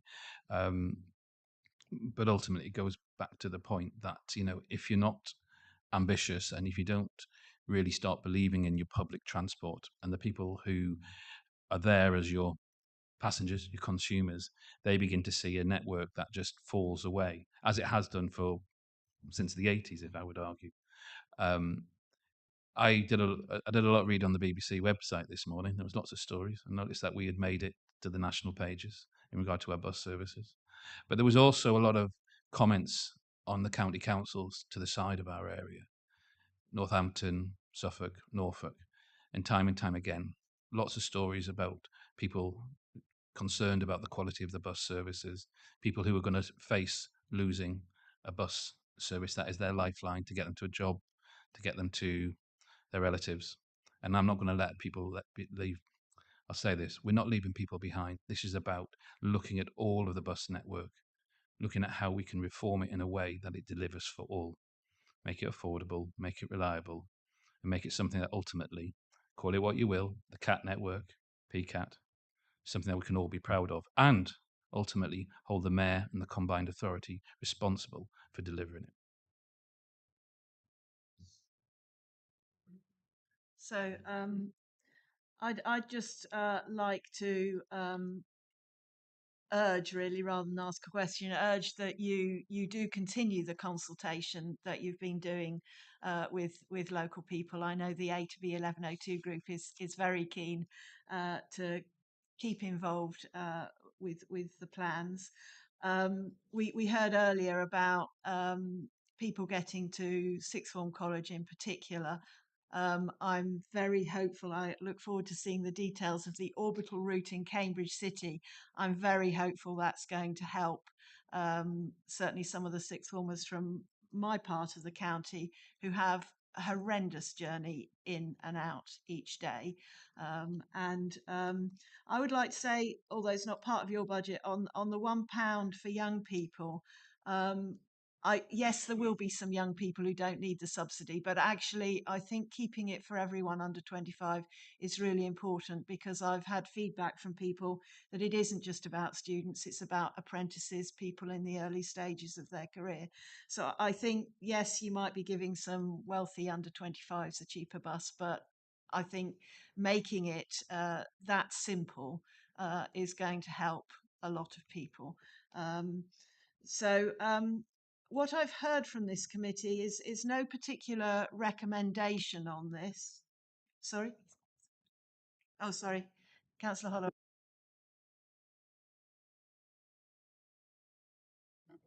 Sorry, I wasn't sure whether the young people's discussion was part of this, but now I realise it is. Then could I just make a point on that as well? Thank you. Sorry, is that the right time to do so?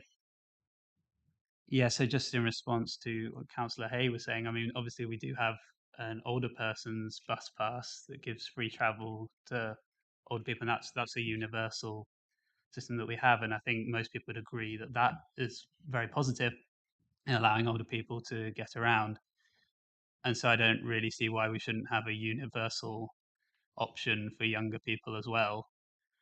Now, clearly, there will be some people who, if you means tested it, then there's always debates about means tested versus universal. But I think if you can encourage younger people to use the bus at that age, you'll hopefully continue to do so. And even if they are better off, then why shouldn't they fund buses and use buses? I mean, that's still advantageous if they're doing that. So, sorry, fund is the wrong word, because they obviously at that point are getting it for free, but they will later on in their life then hopefully be using them and funding them.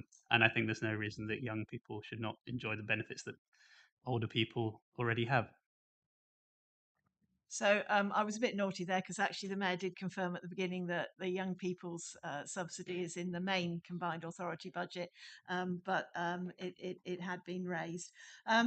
So as I say, I'm not hearing any recommendation from this group. Oh, sorry, Councillor Fitzgerald. At the risk of being political, and I don't mean to, but I just don't think it stacks up for the public. Don't do the precept, go back to government and ask for more money. Thank you. Are you proposing that as a recommendation from this committee? Okay. Is there a seconder? Councillor Hay. Councillors, well, we've I got wanted to speak earlier, but I never got the chance. That's all. Oh, But sorry. I'll wait if you want me to speak after this vote. Yeah. Yeah. So your recommendation, Councillor Fitzgerald, was That the mayor considers not doing the precept and go back to government and ask for the money that we should have got in the first place. and that is being proposed by Councillor Fitzgerald and seconded by Councillor Hay. Yeah. But do we speak to it first? Chair, if it helps, I'll hold. Well, Okay, Councillor Smart wishes to Councillor speak. Smart. Yeah, I mean, I was going to speak earlier, and this is also now pertinent. So, through you again, Chair. Firstly, Conservative members complaining about a Conservative government failing to fund us seems somewhat ironic. So, Councillor Fitzgerald isn't on the board now, but Councillor Fitzgerald seems to have forgotten Sorry, why. Councillor Smart. Can you make sure you're keeping to the point of the precept, or indeed the recommendation, rather than making political points? And I will just interrupt you because I think the mayor wants to say something. Sorry, it's just I'm more than I should have said at the start of my introduction that look, I welcome being back in front of the overview and scrutiny. I missed it whilst I was away, and I'm sorry that I've not been more visible. I really do respect the role of this committee, and I was just going to say, look, I mean, it's quite clearly, you know, that there's a preposition being put forward and it's been seconded. I've got a lot I would like to say about the next item, but if this is something that the committee feels important, I'm happy to come back next, for the next overview and scrutiny to talk about the next item. So it's an offer. It's just I just time pressures and everything, but. Councillor Smart.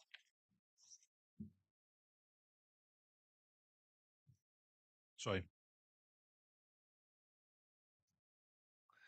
Well, you're exactly right, Chair, to presume what I was talking about. And it was in response to exactly the same thing coming from the other side of this table from Councillor Fitzgerald. And I wanted to comment on that. So if you'll indulge me for 30 seconds. Are you talking to the point of the I'm talking precept to you, Chair. or the recommendation? Well, Councillor Fitzgerald was talking about the precept. I'm talking about the precept. Okay. So I finished off saying he's forgotten why he's here at Overview and Scrutiny, Chair. He should be interrogating the combined authority through the vehicle of this agenda, and rather he's criticising past decisions and other matters, as you yourself, Chair, said earlier, and interrupting you, Chair, in the process and other members. I find this all very frustrating. I'd say let's focus on improving transport for all our residents. Thank you, Councillor Smart. So we have asked a lot of questions, and the mayor has answered the questions, as have officers.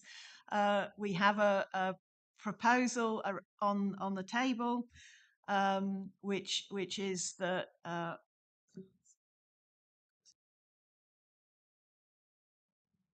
I'd like to make a comment on the recommendation, I think, before it goes to vote, because I think it's quite important. I was going to ask for people to talk on. I wasn't going to jump straight to a vote. We have a proposal on the table. So does the proposer, Councillor Fitzgerald, want to say anything in support of your recommendation? I think the normal process is when everybody else has spoken, Chair, but forgive me if I'm wrong. If you want to say something briefly in introduction, and then yes, you will sum up at the end. I'm happy to wait. I've made the proposal and the reasons I've given so far. Okay. Okay, so who would like to speak on the proposal? Councillor Fane and Councillor Hassel. So we'll start with Councillor Hassel.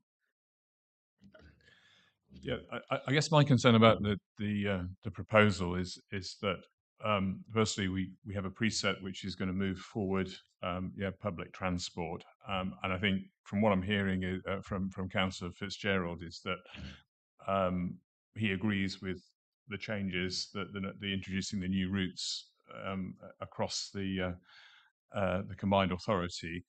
But my fear is if we don't move forward with a precept at this stage, then going back to central government is just going to delay things further, which ultimately will cause yet more problems for our residents.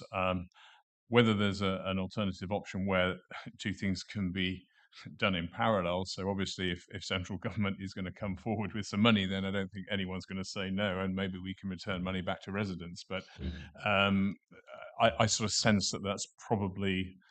I guess I challenge the practicality of the recommendation.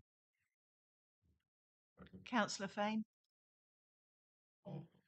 Thank you, Chair.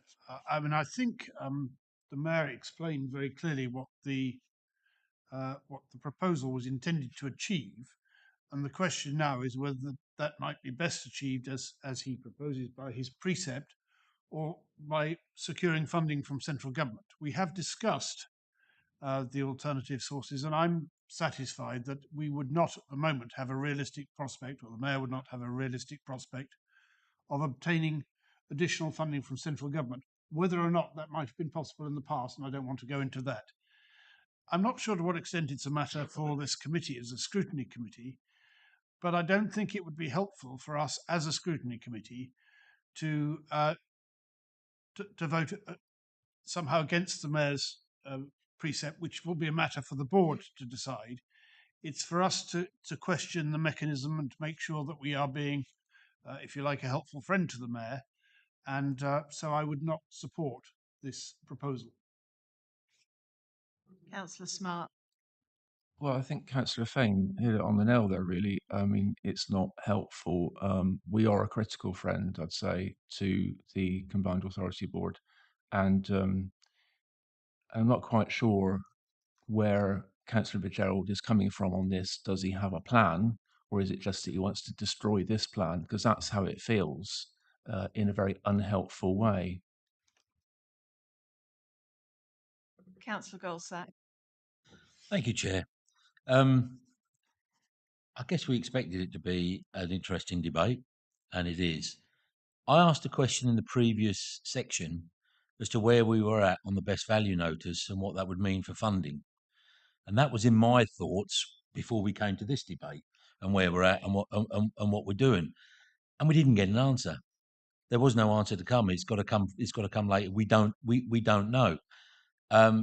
I absolutely think, and you know that I've said this on a number of occasions, we are struggling with our role, but I think it's absolutely clear what our role is here, and that is we are overview and scrutiny of what we've got. I think there's a fair proposal on the table that says what it says. Whether you agree with it or not, I don't know. I think it's fair within what our remit is. My suggestion is that actually I would like to amend it. I would like to offer an amendment to the proposal that's came from Councillor Fitzgerald, which is which goes along with what I said earlier, which is whilst all efforts are being made to secure government funding, right? Is there anything that can change to the mayoral precept suggestion of a 200% increase on the mayoral precept? It's about timing. We don't know what we don't know from DLUC.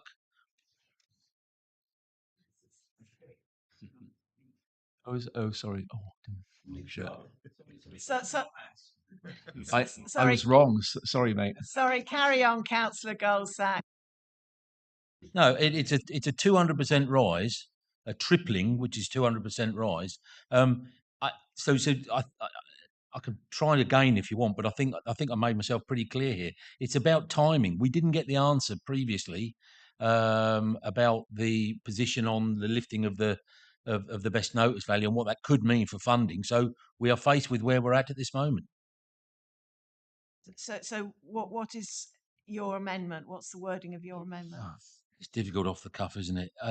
It really is. In the absence, what efforts can be done to secure funding from central government whilst and before we've got 3 days, didn't we? This is the ludicrousy of our ONS structure. We've got 3 days to advise the board before it comes to the board. And as I said earlier, that's not a Cambridge and Peterborough issue. That's a national issue of the way ONS works at our committee, isn't it? We can really. I'll withdraw my comment because I don't think we're going to get anywhere. Apologies. Okay. Councillor Bradnam. Thank you. I'd like to reiterate the point that's been made by others, that we're a critical friend here on overview and scrutiny. Our role is to think, what can we add? What can we, how can we improve? And how can we add value to the proposals going forward? And I think at the moment, we should just proceed with the recommendation that's in front of us, that the Mayor has proposed his precept, and I think we should vote on that.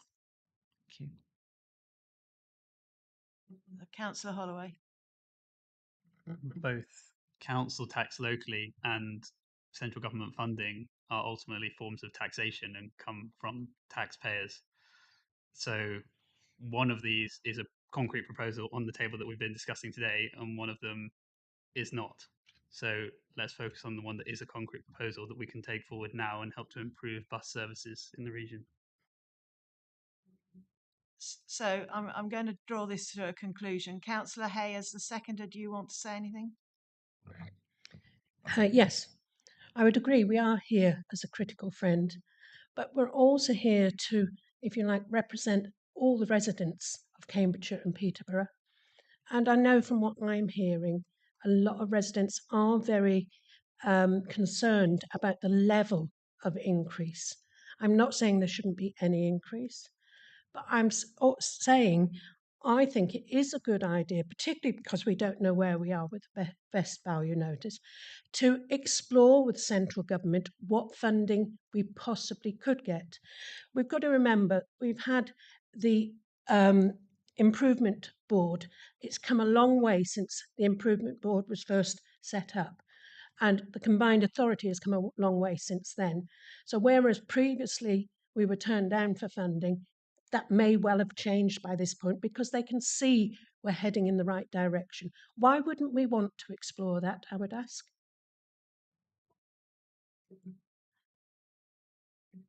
Can I let the Mayor speak on all of it?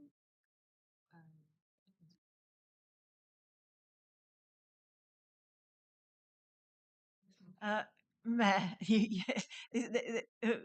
are you wanting to give us some extra information or join in the debate? I really don't want to join in the debate. That's for overview and scrutiny. It's more to kind of offer reassurance to Councillor Hay, Councillor Fitzgerald. The idea that that we're not in regular contact with the Department of Transport, that we're not in regular contact with civil servants in central government, being mindful of opportunities to get funds for the benefit of the whole of the community of Cambridge and Peterborough is just not correct. I battle every day. I wake up every morning thinking, how can I work with this professional group of officers to get the most out of devolution? The devolution is the king here, and we are beginning to win. And our conversations that we have in all departments of central government are better than ever. And I want to kind of just reassure that if there was money, I'm sure we would have been bidding for it many, many times. Thank you. So, Councillor Fitzgerald, I'm advised that the wording will need to change slightly. So, what's the current wording? Current wording is the Mayor don't do your precept and go back to government for more money. So your current wording is that the Mayor shouldn't do the precept and should go to government to ask for new money. You as the chair, you can say that this motion is improper. So therefore the wording will have to be changed to say the Mayor should reconsider this decision. But still we'd need the same voting. Yeah, so we can ask the Mayor to reconsider, but we can't instruct the Mayor.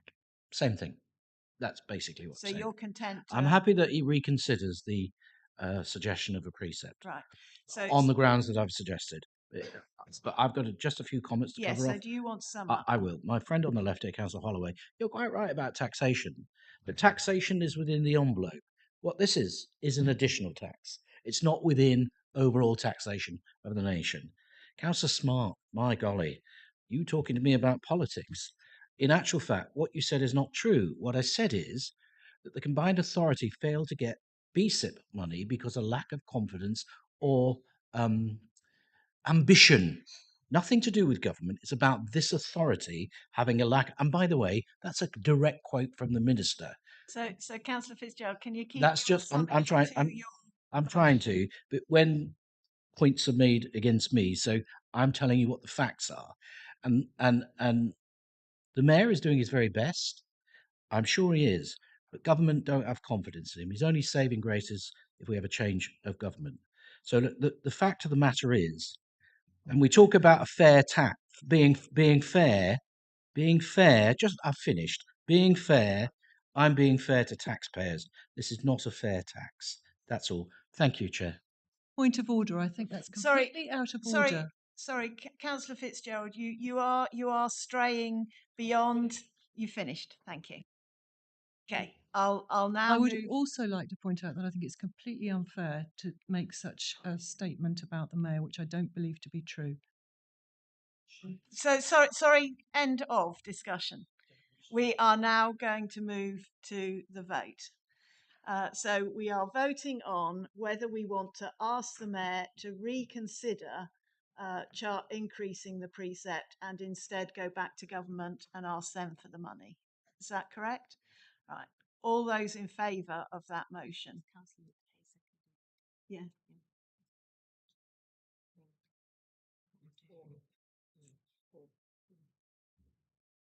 We've got those? Yeah. Thank you. All those against?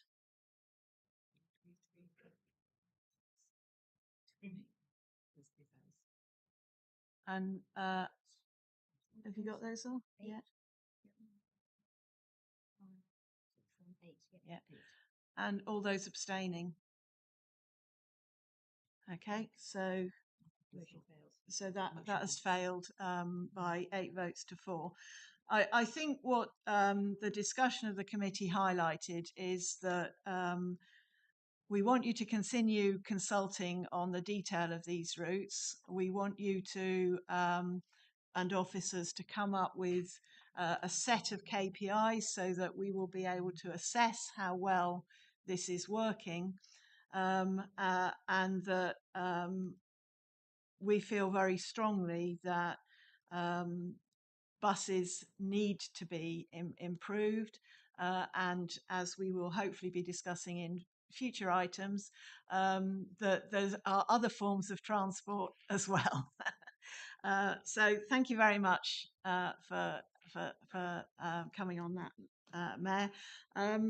And now we are running tight against our deadline. So we've got the Mayor's mid-year update. Can I just come in there and ask that when figures are available for the costings for the proposal that's been put forward, that it is brought back to this committee, just for oversight?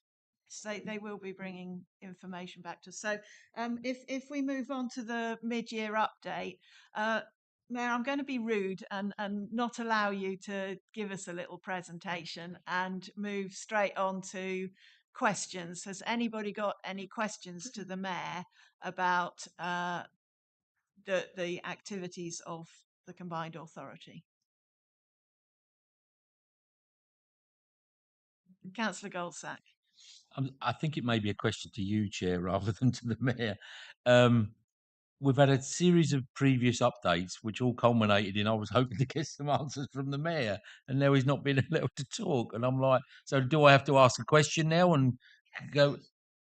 Okay. Could you kindly enough, Mayor, give us the answer to the question that you said would come out in this session about other transport ideas and focuses?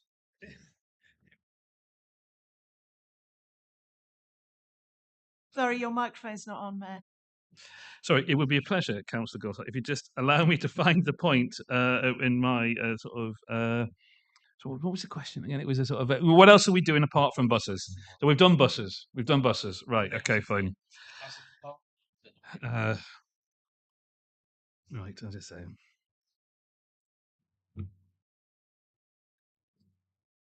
Okay. What have we done, or what do we want to do?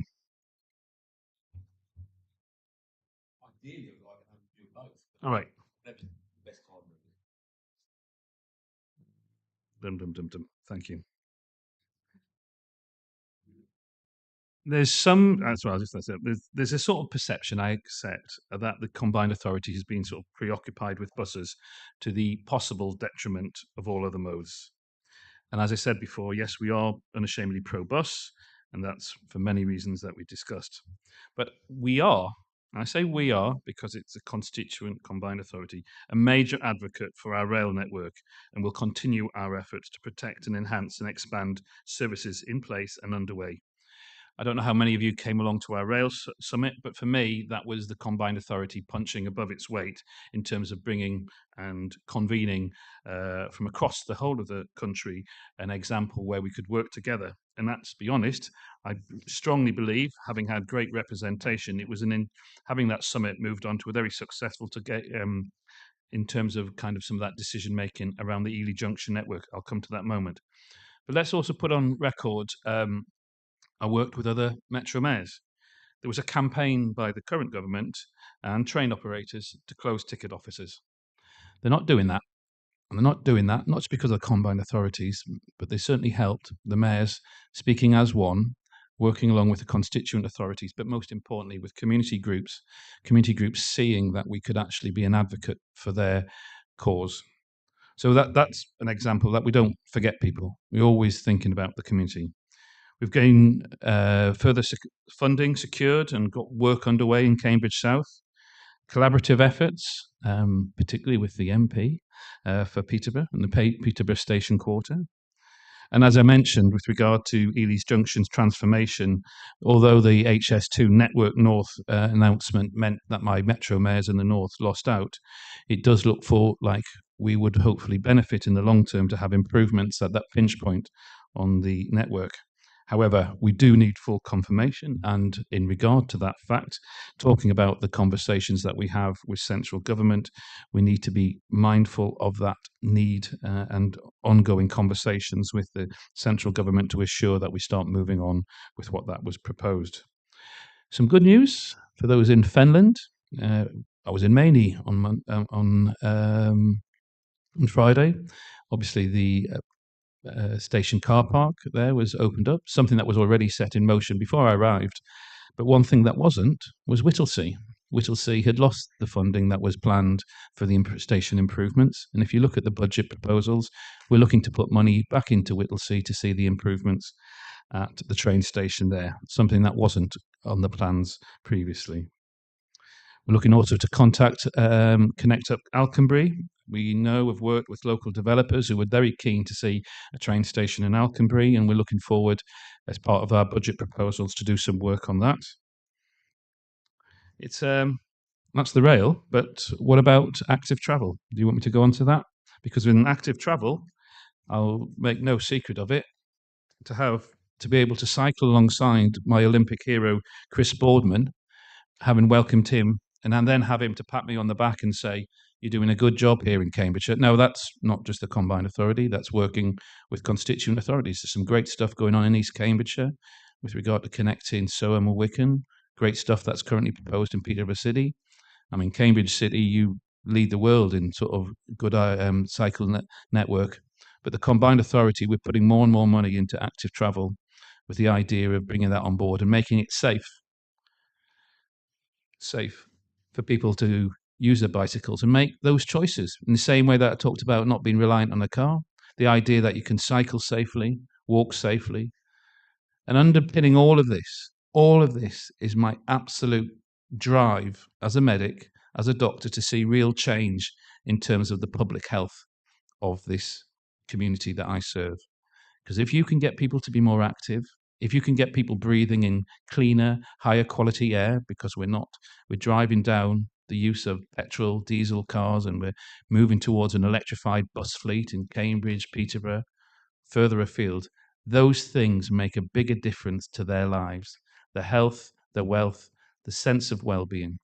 So it's all interlinked, but we're not being shy in terms of ambitions around the rail network, active travel network, and I'm happy to answer any more questions. Thank you. Councillor Goldsack, does that answer your questions? Yeah, thanks. I'd like to thank the Mayor. I'd like to thank the Mayor for that update, and is a step in the right direction. If I could ask the Mayor to take away and look at one simple fact, and I think he will remember this, and that is that we have a marvellous new station in Soham, well used, well lived. We have a improved bus service now, with Stapleton's being the main provider coming through Soham's. Could somebody take the authority to speak to Stapleton's about diverting a bus to the station, and therefore helping active travel needs from one to the other?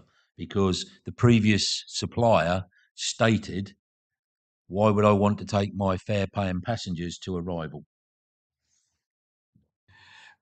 In that, you argue, you make the argument for improved bus services and bus reform, because those sorts of simple local, just local bit nuggets of knowledge, working with a combined authority that's listening, that wants to deliver, is compassionate, wants to cooperate, and wants to deliver for the community.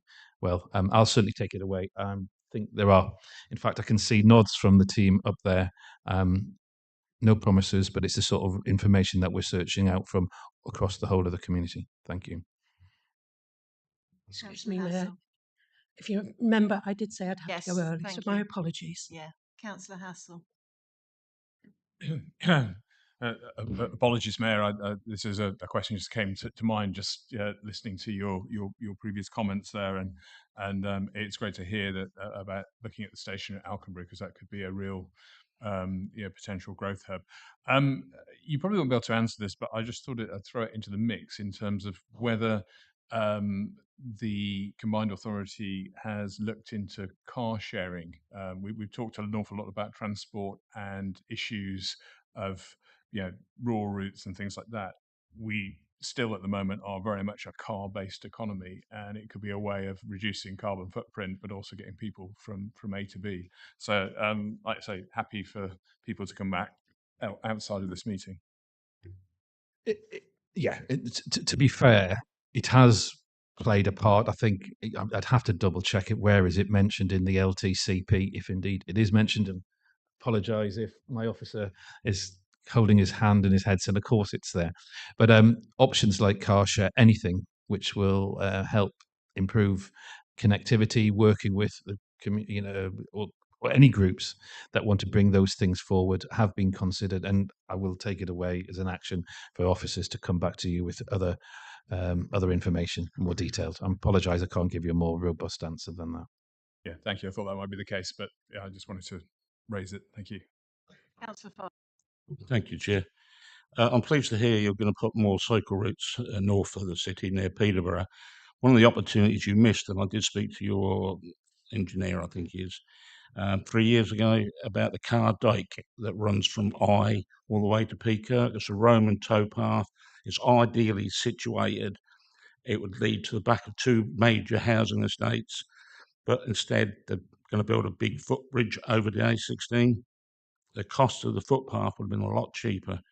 And it still needs to be considered, because we want to get more cyclists out in the rural area, because Rossborough will tell you that more accidents and fatalities on cyclists are in the rural than they are in the urban.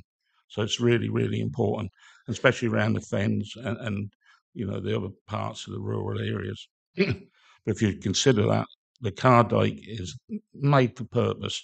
2,000 years ago, the Romans built it for a reason, and we have an opportunity of changing the cycleway, and we're missing that opportunity, and I think it's very sad. Well, thanks for the challenge. Obviously, I wasn't here 3 years ago when there was obviously a lot of very different officers, but having made it in the public domain, and the idea that we could emulate the Romans in terms of some of their successes through the combined authority, well, I'll take that as a challenge, not just to myself, but also to the officers. Thank you. Thank you. And any other questions from members? No. Thank you very much, Mayor. And I'm sorry I cut you short, but we had a long time on your preset, and thank you very much for giving us your time. Like I said, thank you, Chair. And as I said earlier on, I recognise the importance of this committee, and I'm making that offer that I'm asking my team to ensure that overview and scrutiny is always in my diary, and with the option maybe that I should always attend, so you always have the opportunity to question the mayor, and it may be something that you might want to consider. I can't always promise, but it wasn't something that I was able to. It was something I wanted to do when I first started, wasn't able to run it through, but maybe going forward, it would hopefully reflect the importance of the mayoralty, the combined authority, of the importance of this committee having the mayor here on a more regular basis. Thank you very much for that offer. We will definitely consider it, and I suspect take you up on it. Thank you very much. So now we move on to the Combined Authority Medium-Term Financial Plan and Corporate Strategy Refresh.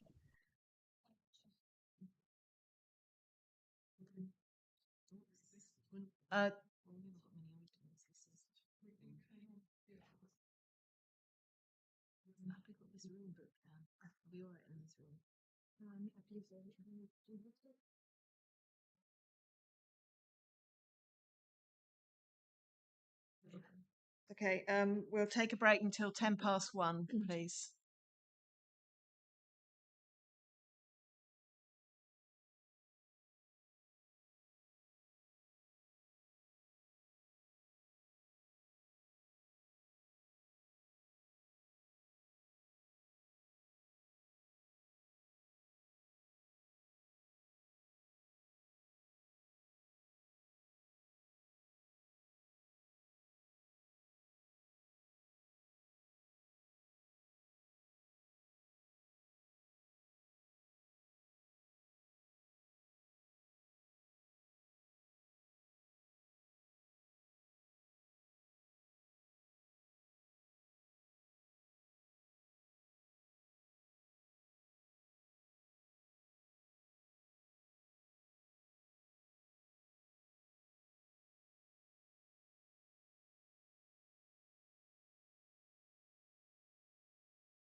Thank you, Chair. I'm aware that the committee have had the chance to look at the budget both earlier in the month and in November, so I promise to be brief, given noted time already, and focus on the consultation results, which weren't out when you met earlier in the month. Obviously, the feedback from that consultation has been used to inform the revised draft corporate strategy that's going on Wednesday and the Directorate business plans that then come out of that, so the objectives of the organisation. Alongside that, the budget itself has been updated for a couple of minor announcements from government in terms of funding. One material difference, of course, as you've discussed already, is a change in the proposed mayoral precept, and so that's been reflected in increased budget for passenger transport services. But other than that, there's no material changes to what you saw earlier in the month. Alongside having a balanced budget, despite the cash flat settlement we've got from government over the 30 years of the devolution deal, there's one key change that I wanted to re-highlight, which is around the maturing approach that the combined authority is taking to its capital programme, specifically the creation of thematic funds rather than specific projects being added into the programme. These cover climate change, levelling up, strategic growth and active travel. And this is something that's been enabled through the single assurance framework that got approved last year. And it really shows the organisation maturing in how it approaches its financing and its capital programme, in that the board will set those budget constraints and will then approve the individual scoring and evaluation criteria for those individual pots. And really giving that clear message to government that we can take money, they don't have to ring fence it for us. You can locally devolve that funding to us. We will look at our strategy and allocate the money appropriately along our strategic objectives is going to be a key point when we're negotiating future devolution deals with government, and hopefully a single funding settlement, as has been seen through the Trailblazers. In terms of the consultation specifically, it ran from the 30th of November to the 15th of January. As the Mayor already mentioned, we had 458 full survey responses and an additional 23 written submissions in that time, along with feedback from the business board, constituent authority leaders, chief execs, and of course, this committee. As the Mayor already mentioned, the consultation shows that there's support for increasing the mayoral precept to improve local bus service, with the majority supporting the increase to £36. Almost half of the respondents do not use local bus services, with more reliable bus services and expansions of new routes being cited as the two key factors that would be most likely to change that. None of the combined authorities' strategic activities were unsupported by residents. Within this, delivering high quality apprenticeships and improving transport links in rural areas received the strongest support. At the other end of the scale, 40% of respondents were not supportive of finding money for new roads, and 30% were not supportive of improving the infrastructure for electric vehicles. The survey also asked participants how much they know about the combined authority, and it was encouraging that the majority of people returning an answer, 70% in fact, felt they knew at least a little about the CPCA, with 30% saying they are very much informed. Although, as I believe this committee noted at your previous meeting, they're likely to be skewed towards the most informed members of our area, given that they were responding to a combined authority survey. Finally, in response to another of the committee's comments about the potential barrier of the cost of physical responses to the consultation, our comms team is looking into the ability to provide free post responses to future consultations. Fuller details are in Appendix G to the report, and Ed Coleman, as mentioned, has joined us from the comms team as he's been leading on the consultation, and those will have much better answers to those sorts of questions than I will. Thank you. Thank you very much. Members, any questions or comments? Yeah, thanks for that. So I appreciate what you say about authority maturing, but with regard to pots of money, so is that the same as ring fenced? I mean, my understanding of ring fenced money is normally sort of negative, that it's a limiting factor and that sort of limits how the organisation can use funding in certain ways. I appreciate it's if the money is put into the right pots in the first place and those pots are the right amount of funds, then that's all good, but that might not happen. So that is fundamentally the objective. So the funding that the combined authority has the most of now that most of the devolved ring fence funds like transforming cities are coming to an end is unring fenced. It's the stuff we got through the devolution deal, which can be used as the combined authority sees fit. As part of the board's strategic role in setting this budget, they therefore need to decide how much of that money they spend on transport, on levelling up, on the environment. And so by allocating that into those pots, they are locally ring fencing. That is obviously subject to the MTFP being updated every year and future developments. Say another large transport funding settlement from government might cause the board to review how much was allocated from that to transport, for example. But certainly the intention is that setting out our stall of how much goes into each area. Any other questions or comments?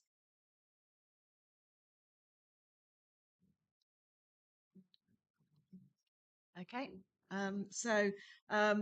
we're just asked to note this report, so we don't need a vote. Thanks very much for coming, Ed, even though we didn't ask you any questions, and thank you, Rob. Combined Authority Forward Plan, and this is our opportunity to look at what they're going to be, what the Combined Authority is going to be doing, and whether we want to engage with any particular aspects of that at the moment. It's also an opportunity for the rapporteurs to input anything if they want. Any comments on that, Councillor Hassan? I think having just looked at the Environment Committee as a rapporteur just a little bit, I think that if we can have the discussion, I think that more in-depth view from rapporteurs will help us to decide what we want to look at next. There's a few things from I know I sent you the draft notes, but I think there's a few things that I think might be worth us looking at, going forward from the work that Councillor Goldsax and myself have done. Thank you. So that can feed into our next meeting. Yeah.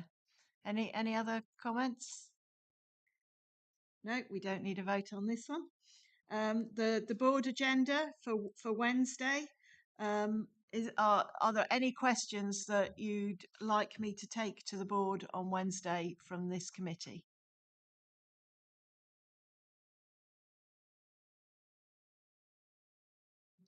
Okay. I think it would be, and I know this is me labouring a point again. I think it would be very useful to ask the board what value they've seen us come up with and how we did it, because I think we could go back and learn from it. And even if that was in a previous, under Lorna's watch or whatever, the previous committee, because I still carry the frustrations of, we're not empowered and not enabled to do as much as we possibly could do to help the board. So I think that would be a good question to ask. So the question to ask is, from the board's view, what has been the best piece of value added from ONS? Okay, and how can we improve to add value to them? It's almost a mirrored question, so that we can then learn from the answers to be able to do better. Okay, I'll go and ask them. Yeah, which item do you think that would come under? It'd be better to include that when we do our annual report, and we could include it in the report.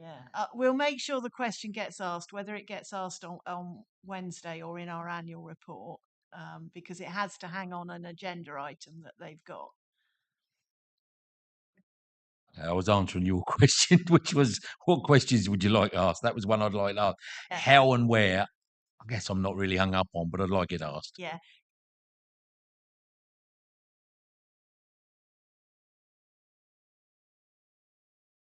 If I can find an agenda on the board's, if I can find a slot on the board agenda, I will ask it, but I probably can't, in which case we will put it in our annual report.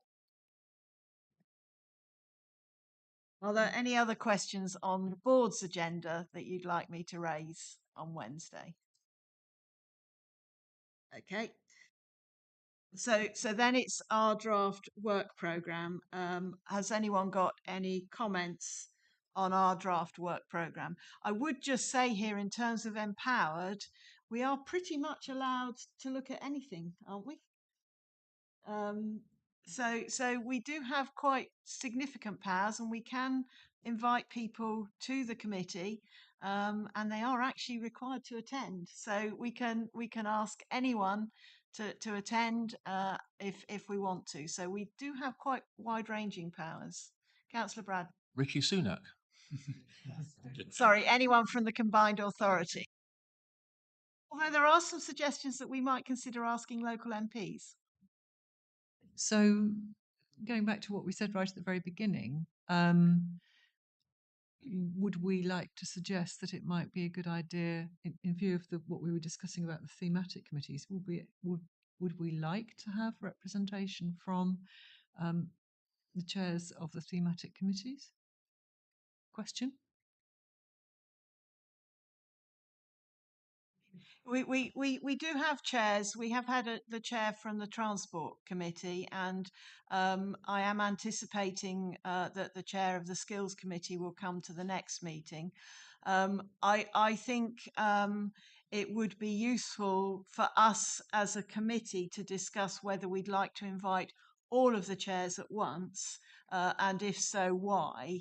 But for now, I think if we make sure that when we're doing our deep dives into their area, we invite the relevant committee chair. The reason I asked is that obviously it would be helpful to invite the chairs of those thematic committees when we're looking at stuff that's relevant to them. And the only query I have is that our next meeting is the 14th of February. And the things that are on that agenda are corporate performance and the area of focus around enabling resilient communities. I'm just wondering, is that the right? I'm quite happy to have the chair of skills along, but I'm just wondering if that's the right one to bring them to. So that's an informal meeting. Our formal meeting on the 14th of March, we had anticipated that we would be discussing skills at this meeting, but because we knew it was going to be a very busy meeting, we moved that to March. That's why I'm talking about skills coming to the March meeting. So it's not on this because it was meant to come to this meeting. So this then needs to be updated in the light of the fact that it didn't come to this meeting. It will come to the March meeting. I also think we need to give some thought to the Mayor's offer to come to our meetings regularly, and if and how we want to take him up on that. Councillor Fain, I think you had your hand up. No? Okay. Anything else? No? So that's it, we finished. Sorry, just before you close the meeting,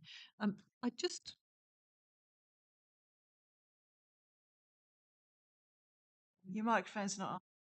I just wanted to ask whether members find it a suitable way of working, this business of looking at looking at the forward agenda. It's just a simple practical point. If one is trying to use digital principles to look at these agendas, and you're using the PowerPoint facility to annotate the papers that you want in a way that enables you to raise the matter in the meeting, that means technically, I suspect, and I'm not clever digitally, but I need to save all of those papers from the forward combined authority board agenda into my own place. Otherwise, I will be trying to amend papers for another meeting that I do not attend. So can we just ask, is that what we're supposed to be doing here? And is that the right way to be engaging our members in a digital way? So I'm very happy to bring that to the meeting you proposed to consider about how we have our papers, because I think it's quite complicated. You end up with two separate combined authority agendas open on your screen at the same time, and you're having to just work out whether you're dealing with the one or the other. I just think it's maybe it's not for me, it's not working as I anticipated it would. So I think, could we look at that again? I certainly think we can revisit when we look at how we're working, but I'll also talk with officers about whether there's any ways of making it more straightforward. So that's the close of the meeting. Thank you, members, very much, and I'm sorry it overran. Next meeting, Monday, the 18th of March at 11 o'clock. It's expected to be here, but going back to the very original point about Councillor Davis not being able to attend, if they're not able to facilitate that, we will need to look for a venue that can. But at the moment, we're planning that it will be here. So thank you all.